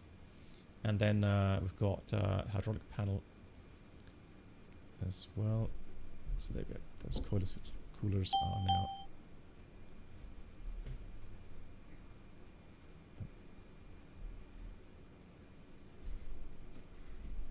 Park brake released. Hydraulic panel. So we're going to take this. Yes, suction pumps are off. Engine pumps off. Emergency brake emergency. And now we come to that ECB stuff. So now we have to set 481. We have to set 482, 483, and 902. Oh, no, so not reset. 481.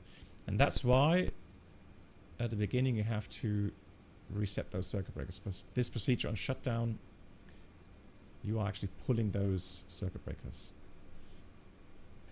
And there we go, pulled. And that's the engine shutdown checks complete. Thank you very much, John. Amazing stuff. Yeah, thanks for having me. That was a lot of fun, and I'm glad we were able to show off the plane and what it can do. And I mean, I guess we only scratched the surface really from you know, all operational aspects, what it can do. I mean, yeah, that's the joy of this plane, is just when you think you did a lot, there's another system to master. I can imagine. So thank you so much again, guys. Yeah, big thank you from the community as well, John. Thanks for being here. Yeah, thank you. Thanks for having me. That was awesome. Yeah. And I'd definitely be flying that more. So this is actually one of those aircraft. It sounds a bit weird. I mean, because there's people that love you know, the F-16, F-18. I do like that as well. But I have to say, I kind of dig this one. So I could just see myself whenever we get community events on the dynamic campaigns. I'd probably be the one flying the Hercules, and not really into the jet fighting. Cool, guys. I'll be back on next Saturday. So I'm gonna have a quick break, a couple of days. Gonna drive away for a few days, and then be back on next Saturday, or this Saturday. And as always, I'll announce that again in the Discord. Thank you so much, everyone, for supporting. See you soon. Stay safe. Good night. Have a good night. See ya.